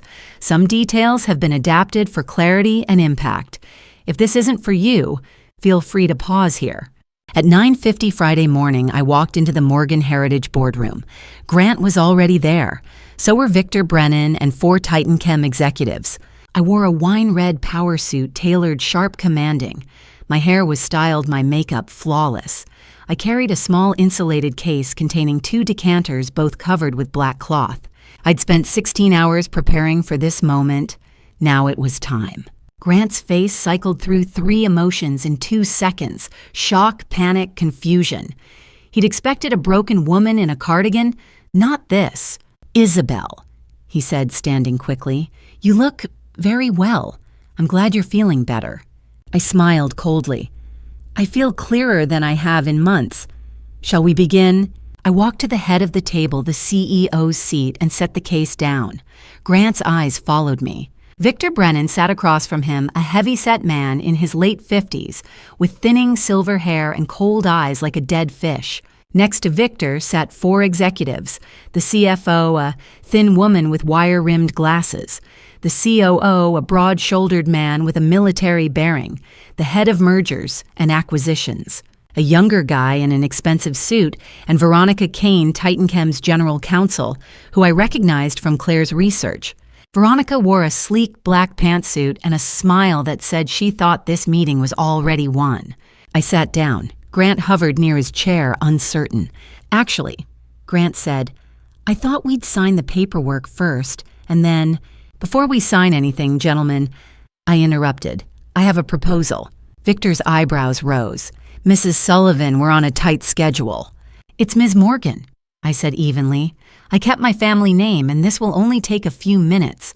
I lifted the black cloth from the case and revealed 2 crystal decanters. One held deep ruby wine. The other held liquid that looked almost identical. Grant stared. "What is this?" "The Morgan family has a tradition," I said. "Before any major partnership, we conduct a symbolic test, a blind tasting." Victor leaned back in his chair, frowning.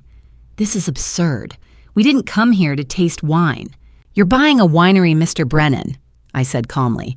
"I assume you want to prove you understand the product." Veronica Kane smirked. "Ms. Morgan, with all due respect, we've already conducted due diligence. We know what Morgan Heritage produces. We've reviewed the inventory, the financials, the distribution contracts. We're here to finalize the acquisition, not participate in parlor games." I met her eyes. "Then you won't mind indulging me for 60 seconds. Victor glanced at Grant. Grant shifted in his seat, clearly uncomfortable. "Honey, maybe we should just—" "I insist," I said. My voice was soft, but there was steel in it.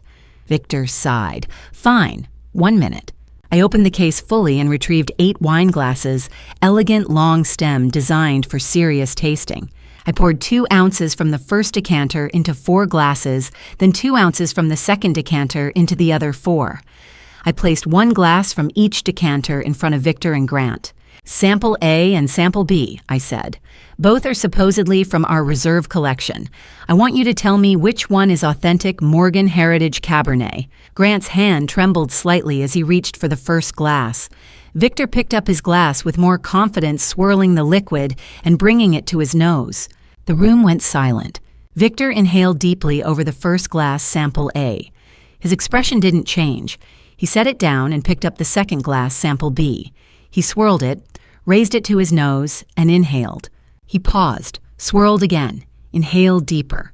Well, I asked. Victor set the glass down slowly. Sample A is clearly superior, complex layered, 60-month aging at least. Sample B is, he paused, thinner, less refined, but still acceptable. I turned to Grant. And you? Grant lifted Sample B to his nose, inhaling carefully. His brow furrowed. He swirled the glass and tried again. Woody, he said finally. Maybe a hint of vanilla, not as complex as Sample A, but... He shrugged. It's drinkable. Victor nodded. I agree. Sample A is the reserve wine. Sample B is probably from a younger vintage. Still Morgan Heritage quality, but not quite at the reserve level. I said nothing. I just watched. Veronica Kane leaned forward. She'd been quiet until now, observing.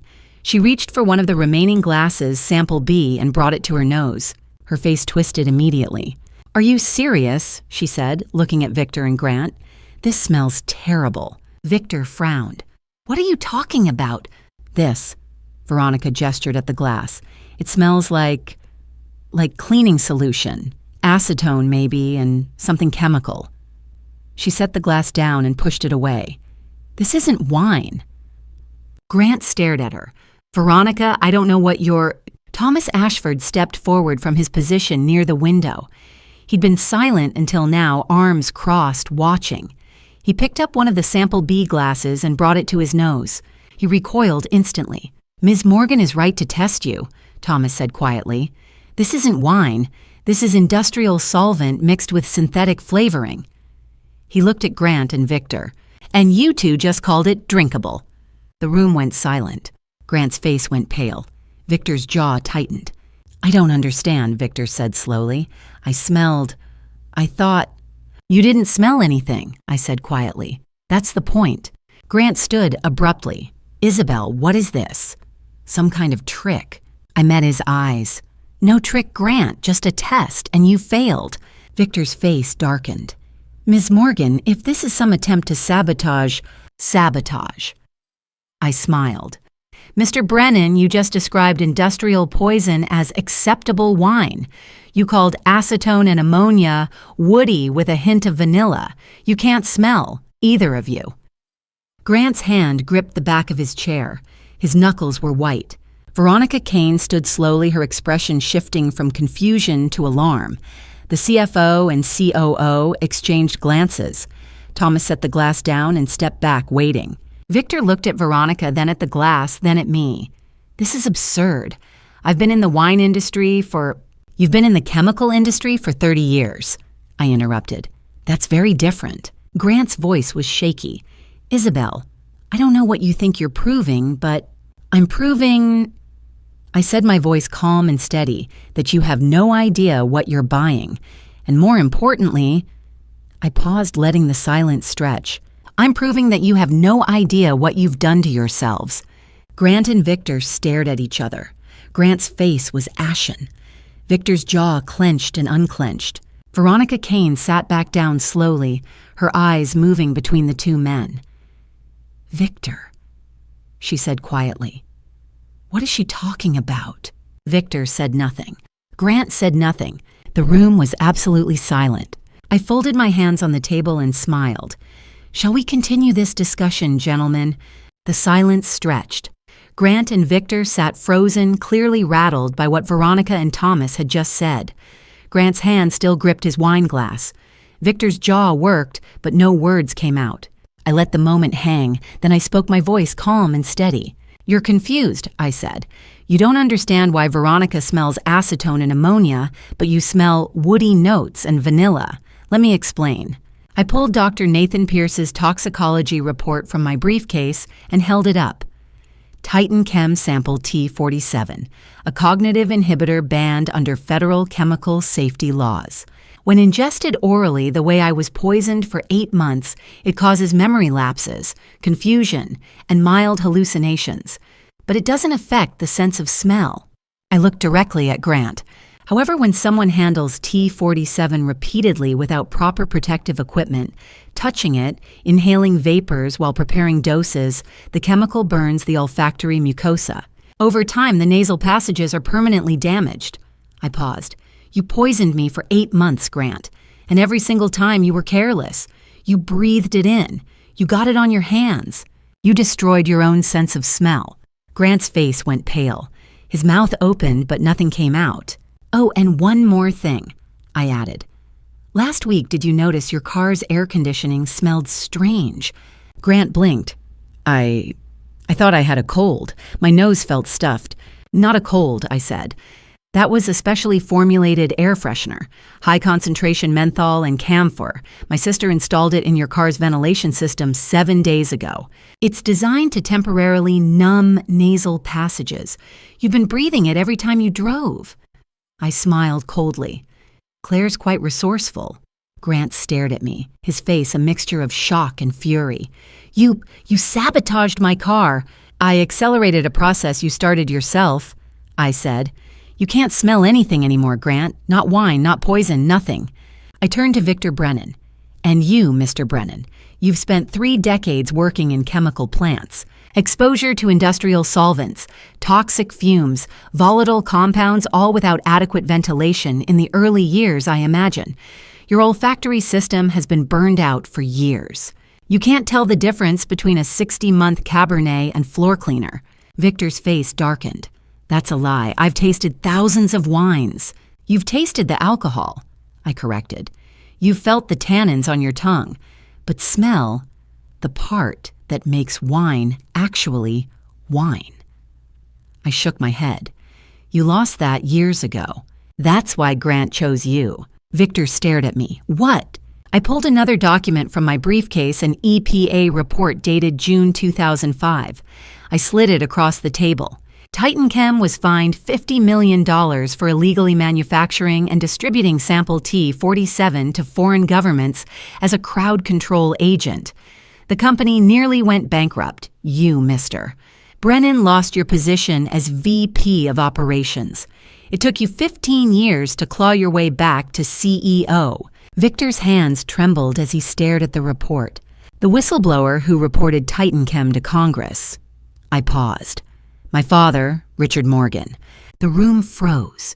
Victor's face went red. Your father destroyed my career. My father stopped you from selling illegal chemical weapons, I said evenly, and you've hated the Morgan name ever since. I pulled out another document, an email chain, January 10th, 2021, an email from Grant Sullivan to Victor Brennan. I read aloud, Mr. Brennan, I understand Richard Morgan cost you everything in 2005. I believe I can help you get revenge and make us both very rich. I'm married to his daughter.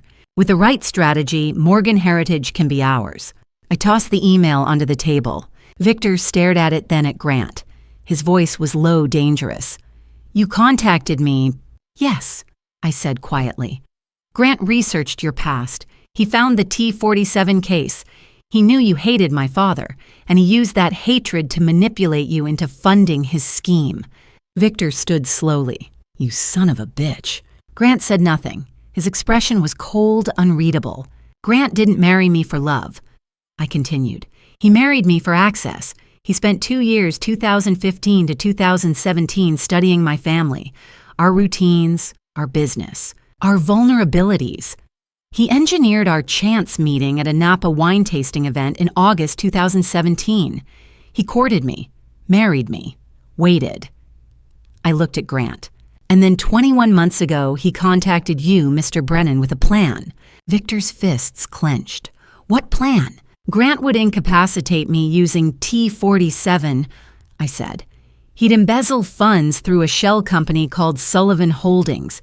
He'd steal my family's proprietary formula and sell it to you. You'd get revenge on Richard Morgan's legacy. Grant would get rich. Everyone wins. I paused.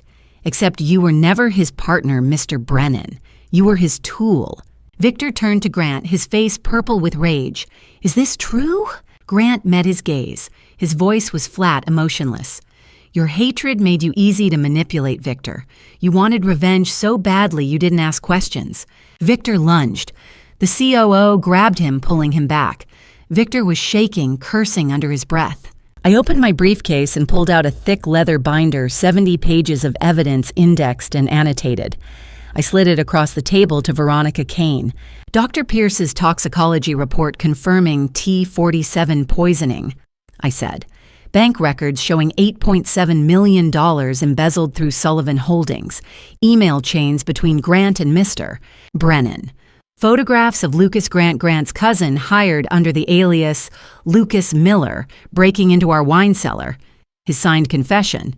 Security footage of Grant tampering with my wine glass at the French Laundry on October 14th. I looked at Veronica. It's all there. Veronica opened the binder, her face pale. She flipped through pages, her expression shifting from shock to horror. The door at the back of the room opened.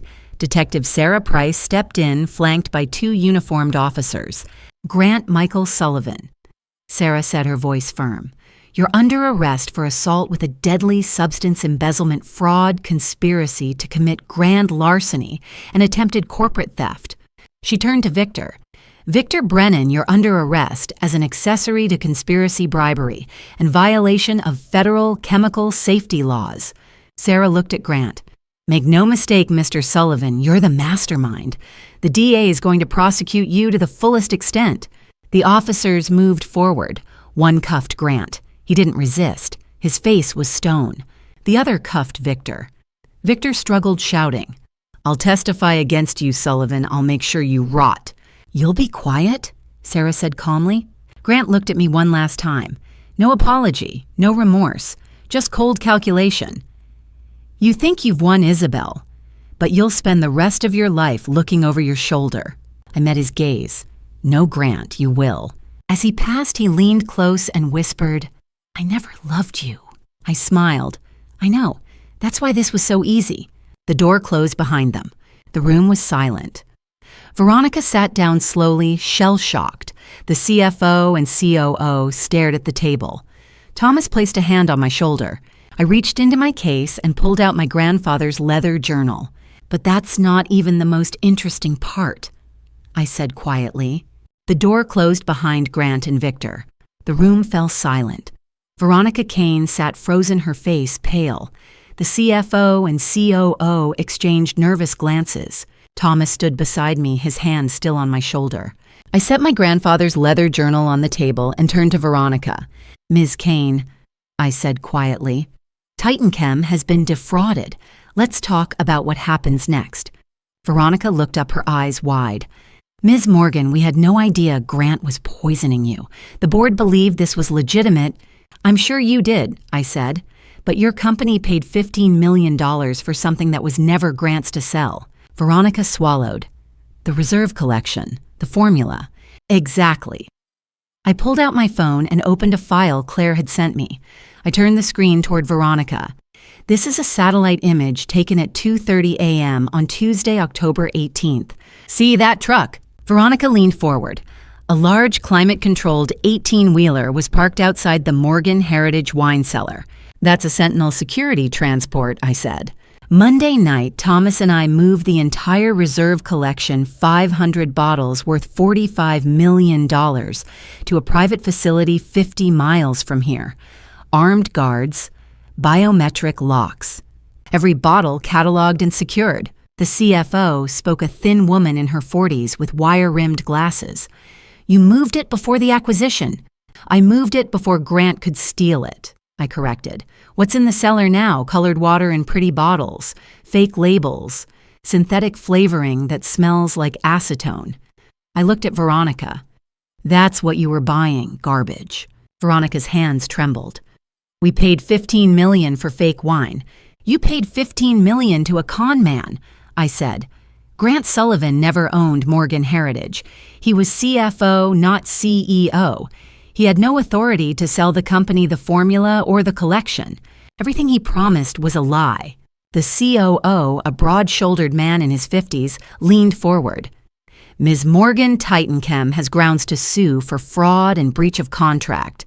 You absolutely do, I agreed, but sue Grant Sullivan, not Morgan Heritage. Veronica frowned.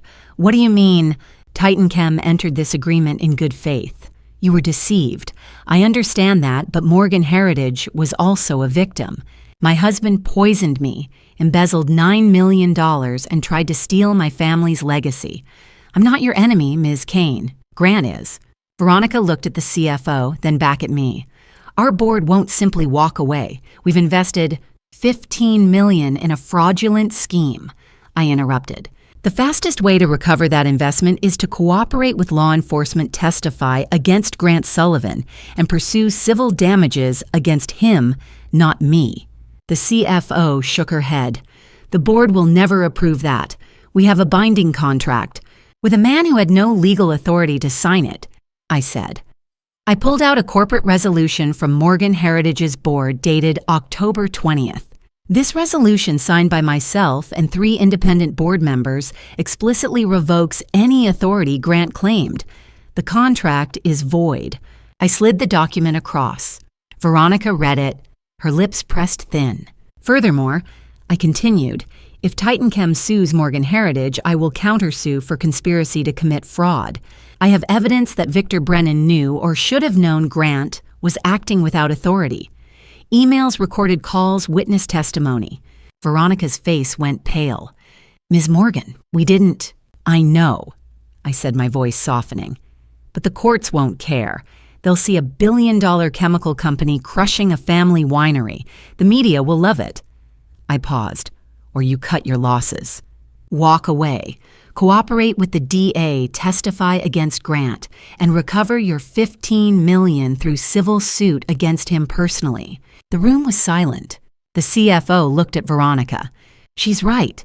If we go after Morgan Heritage, it'll be a PR nightmare, and we'll lose.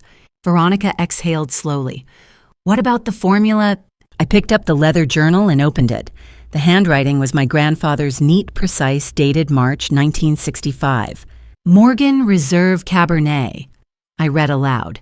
73% Cabernet Sauvignon from Rutherford, 15% Merlot from Oakville, 9% Cabernet Franc from Stag's Leap, 3% Petit Verdot from Yountville, aged 60 months in French oak, bottled unfiltered. I looked up. This formula has been in my family for 60 years. My grandfather created it. My father perfected it. When my father died in 2007, he entrusted it to Thomas Ashford. Thomas has kept it safe ever since. Thomas stepped forward. Grant never knew I had the journal. He assumed Isabel kept it in a safe somewhere he could find. He spent 5 years looking. Thomas smiled faintly. He never thought to ask the old sommelier. Veronica stared at the journal. So Grant never had access. Never, I confirmed. Every promise he made to Victor Brennan was a lie. Titanchem paid $15 million for something Grant couldn't deliver. Veronica closed her eyes, rubbing her temples. Our board will want someone's head for this. Then give them Grant's, I said. Veronica opened her eyes. She looked at me for a long moment, then nodded. All right.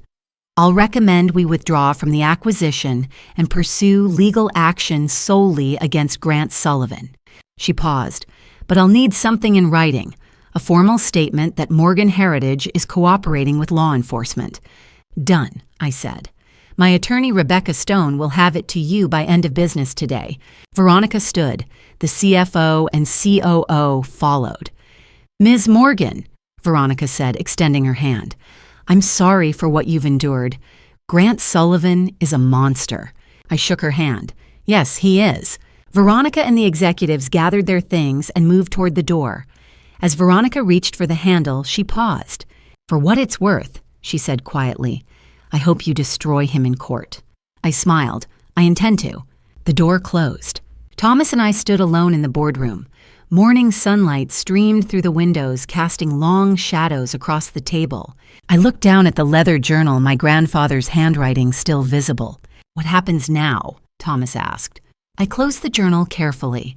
Now we rebuild on our terms. My phone buzzed. I glanced at the screen. Claire. I answered. Hey. Claire's voice was breathless.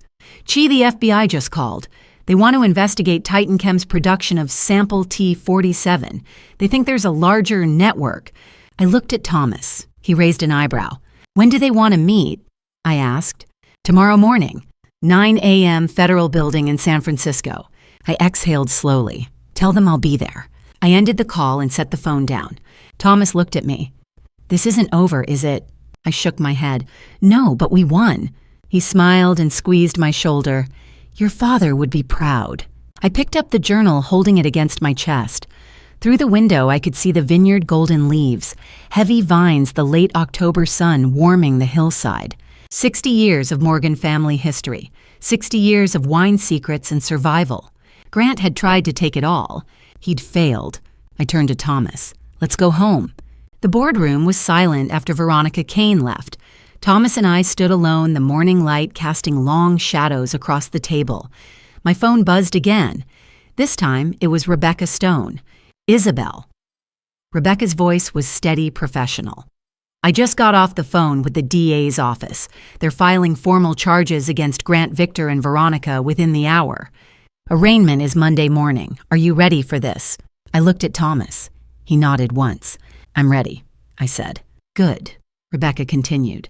The DA wants to meet with you this afternoon, 3 o'clock, Federal Building. They'll need your full testimony, everything from the poisoning to the embezzlement to Grant's conspiracy with Victor Brennan. This is going to be a long process, Isabel. Months of depositions, hearings, media scrutiny. You need to prepare yourself. I sat down slowly, the weight of it finally settling on my shoulders. How long are we talking?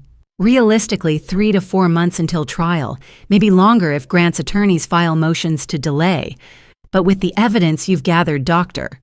Pierce's toxicology report, the Sullivan Holdings Bank, records Lucas's confession, the recorded phone calls. The DA thinks this is a slam dunk. They're pushing for maximum sentences. What are we looking at? Rebecca paused. Grant's facing 18 to 20 years. Victor 12 to 15. Veronica, if she cooperates and testifies against Grant, maybe 8 to 10 with parole. 18 years, the number hung in the air. And the divorce, I asked. I'm filing today, Rebecca said. With the criminal charges and the prenuptial agreement, Grant has no claim to Morgan Heritage or any of your assets. The marriage is void due to fraud and criminal conduct. You'll have full custody of the estate, the company, everything. He walks away with nothing. I closed my eyes. Thank you, Rebecca. Don't thank me yet, she said. We still have a lot of work to do. I'll see you at 3. The call ended. Thomas sat down beside me. How are you holding up? I looked at him. This man who'd protected me, believed in me, fought beside me. I don't know, I said honestly. 3 months ago, I thought I was going crazy. I thought I was losing my mind, my memory, my ability to function. And now, I gestured at the empty boardroom. Now I know it was all him, all Grant. Every moment of doubt, every panic attack, every time I forgot something or saw something that wasn't there, he did that to me. Thomas reached over and took my hand. But you survived, and you won. Did I looked down at our joined hands. I lost 13 years, Thomas. 13 years married to a man who never loved me, who poisoned me, who tried to erase me. My voice cracked. How do I come back from that? One day at a time, Thomas said quietly. You rebuild, you heal, and you remember who you are, Isabel Morgan, daughter of Richard, granddaughter of William. You're not just a survivor. You're a fighter. I squeezed his hand. I couldn't have done this without you. Yes, you could have, he said, but I'm glad you didn't have to. We sat in silence for a moment. Then my phone buzzed again. This time it was Claire. Chi, the media's already picking up the story. SFPD just released a statement about Grant's arrest. CNN, NBC, The Chronicle, they're all calling for interviews. I exhaled slowly. Tell them no comment for now. Rebecca will handle all media inquiries. Got it, Claire said. Also, the board of directors wants to meet tomorrow morning. They want to officially reinstate you as CEO and discuss next steps for the company. Tomorrow morning, I repeated. 10 a.m. Make sure Thomas is there. Will do. And she. Claire's voice softened. I'm really proud of you. I smiled despite myself. Thanks, Em. I'll see you tomorrow. I ended the call and looked at Thomas. Tomorrow, the board officially reinstates me. Next week, Grant's arraignment. 3 months from now, the trial. And after that, I trailed off. After that, you get your life back, Thomas finished. I stood and walked to the window. Outside, the vineyard stretched toward the horizon, golden leaves, heavy vines, the late October sun warming the hillside. My grandfather had planted these vines 60 years ago. My father had tended them for 30. And I had spent the last 15 years turning their fruit into wine that people around the world cherished. Grant had tried to take it all, and he'd come so close.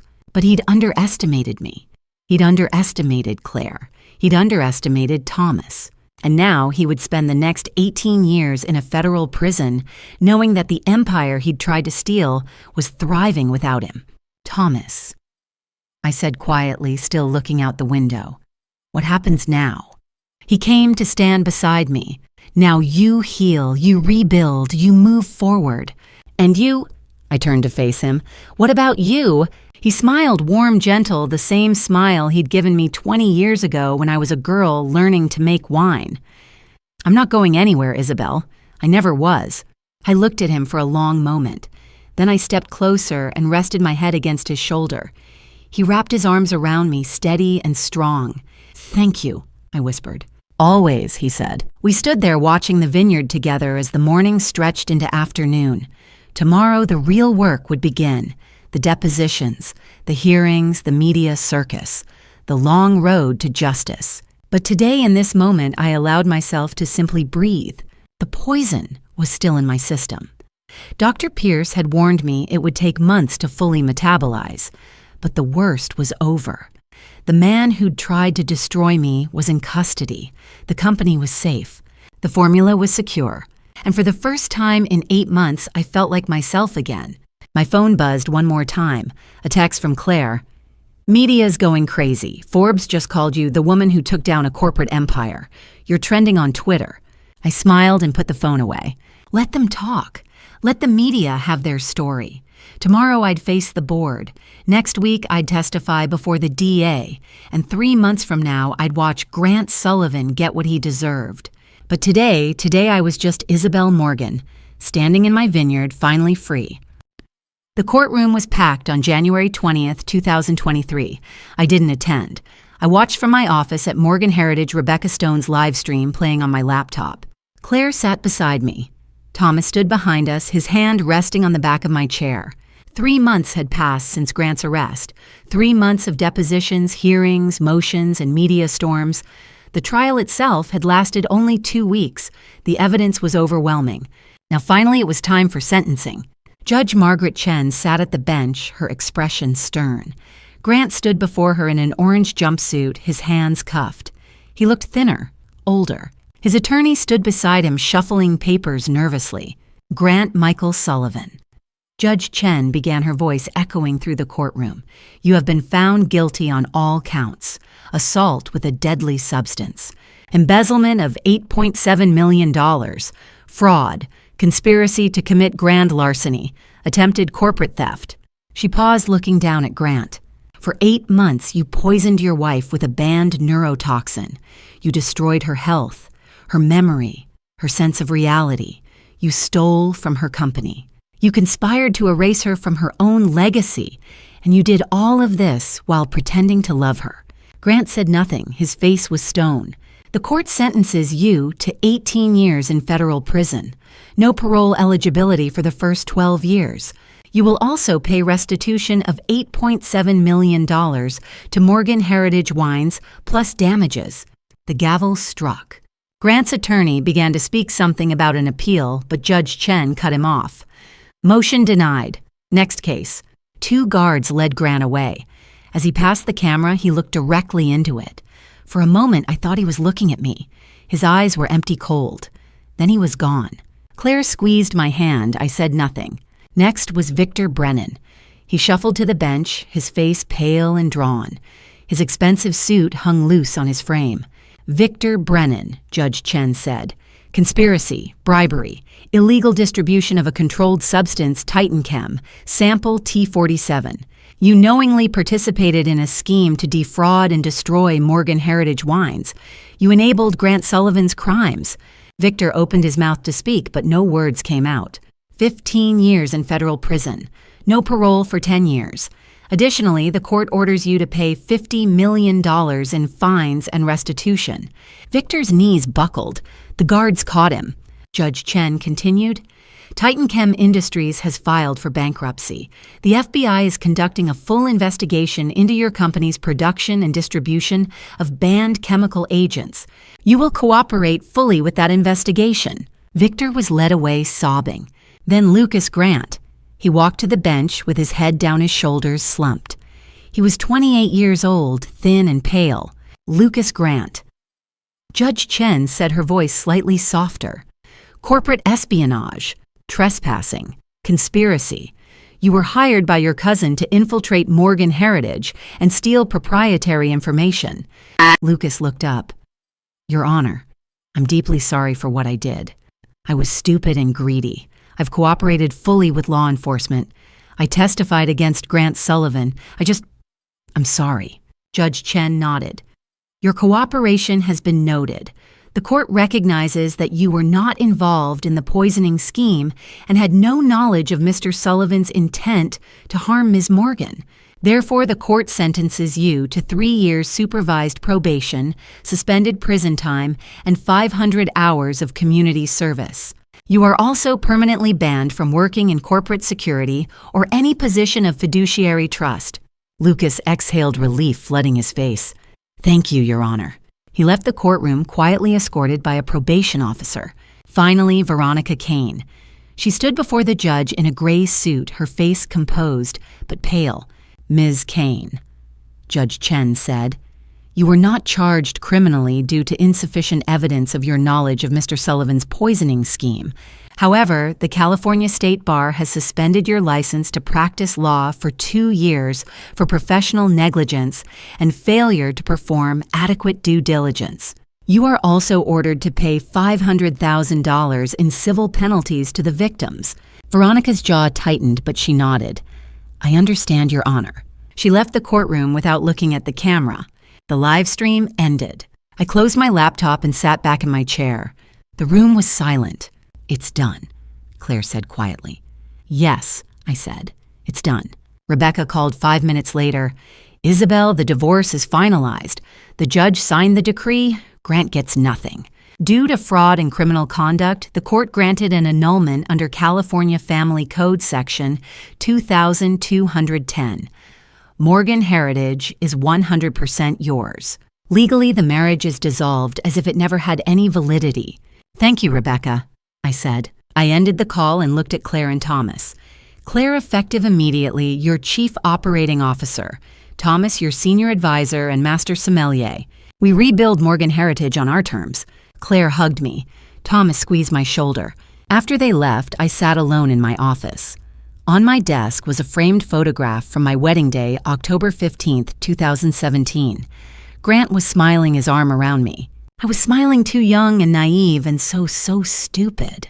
I picked up the frame, looked at it one last time, then opened my desk drawer. I placed the photo face down inside and closed the drawer. I walked to the window. Outside, the vineyard stretched toward the horizon.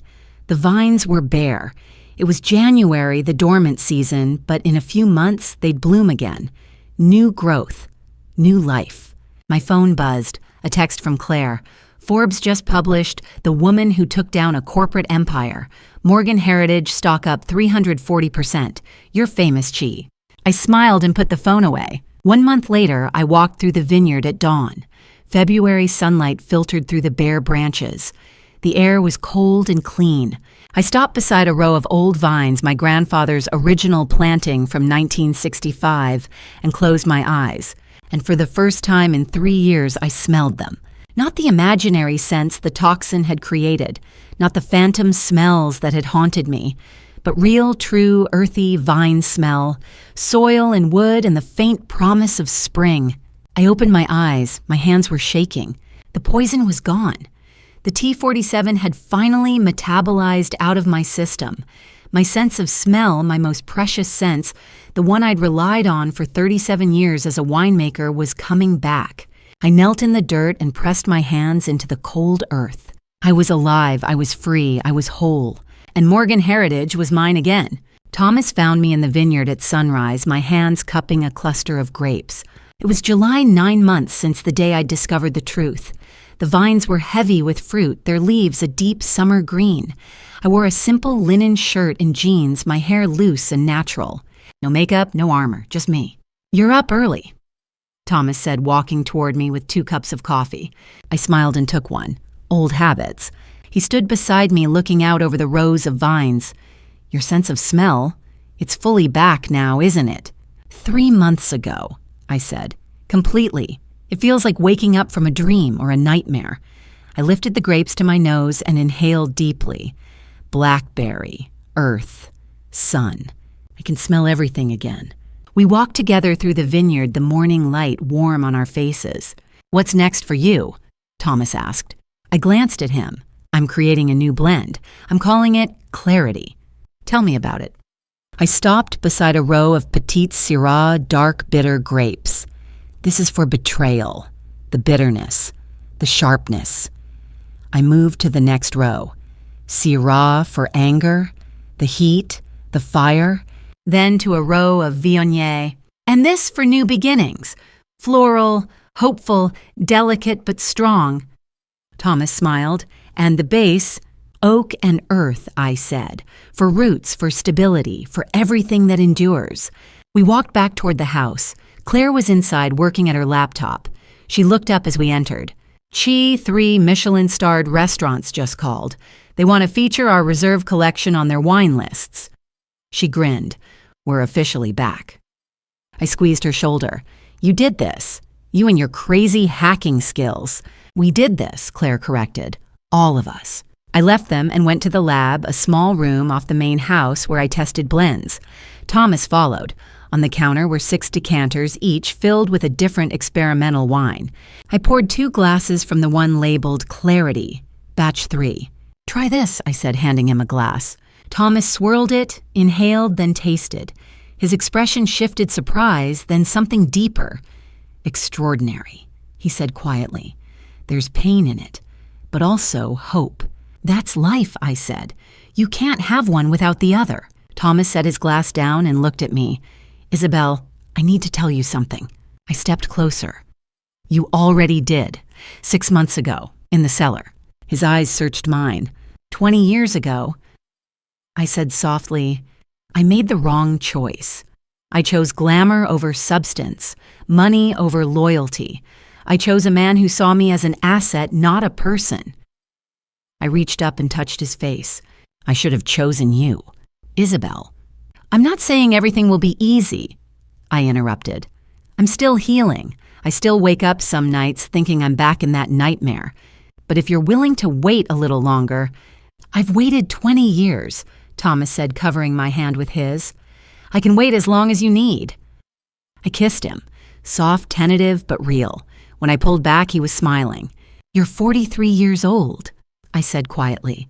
"Still young, still strong, still the man my father trusted above everyone." "And you're 38, he said, brushing a strand of hair from my face. "The woman I've loved since you were 20. I smiled through the tears. "Then we're not wasting another day." That evening, the 3 of us, Thomas, Claire, and I, sat on the porch overlooking the vineyard. The sun was setting, painting the sky gold and crimson. I poured Clarity into 3 glasses. Claire raised hers. To new beginnings. Thomas raised his. To family. I raised mine. To truth. However bitter it is, it's better than a beautiful lie. We drank. The wine was complex bitter at first, then warming, then floral and bright. It tasted like survival, like rebirth. I stood and walked inside. From my desk drawer, I pulled out the power of attorney document Grant had prepared last October, the one I'd refused to sign. I'd kept it all these months as a reminder. I carried it to the fireplace, struck a match, and held the paper over the flames. It caught quickly, curling and blackening. I watched it burn until there was nothing left but ash. When I returned to the porch, Thomas and Claire were watching me. "It's done," I said. Thomas reached for my hand. I took it and sat beside him. Claire leaned her head on my shoulder. We sat in silence as the sun disappeared below the horizon. The vineyard stretched before us 60 years of Morgan family history, 60 years of roots and growth and survival. Grant had tried to poison my body. He'd tried to poison my mind. He'd tried to poison my legacy. But he'd failed. Because some things love family truth can never be poisoned. They only grow stronger in the fire. I looked at Thomas, then at Claire. My family. Not by blood, but by choice. By loyalty. By love. "What's next?" Claire asked. I smiled. "We make wine. We tell the truth. And we live." Thomas squeezed my hand. "Sounds perfect." The first stars appeared overhead. The vineyard rustled in the evening breeze. Somewhere in the distance, a night bird sang. I closed my eyes and breathed deeply. The air smelled like earth and wood smoke and the faint sweetness of ripening grapes. I was home. I was free. I was whole. And for the first time in 3 years, I was exactly where I belonged. And to you listening to this story, remember this. I once believed that silence would protect me. That, ignoring the warning signs, the missing money, the strange symptoms, the gut feeling that something was wrong, would somehow make them disappear. I was wrong. Family betrayal doesn't announce itself with fanfare. It creeps in, quietly disguised as love, as partnership, as trust. Grant didn't poison me overnight.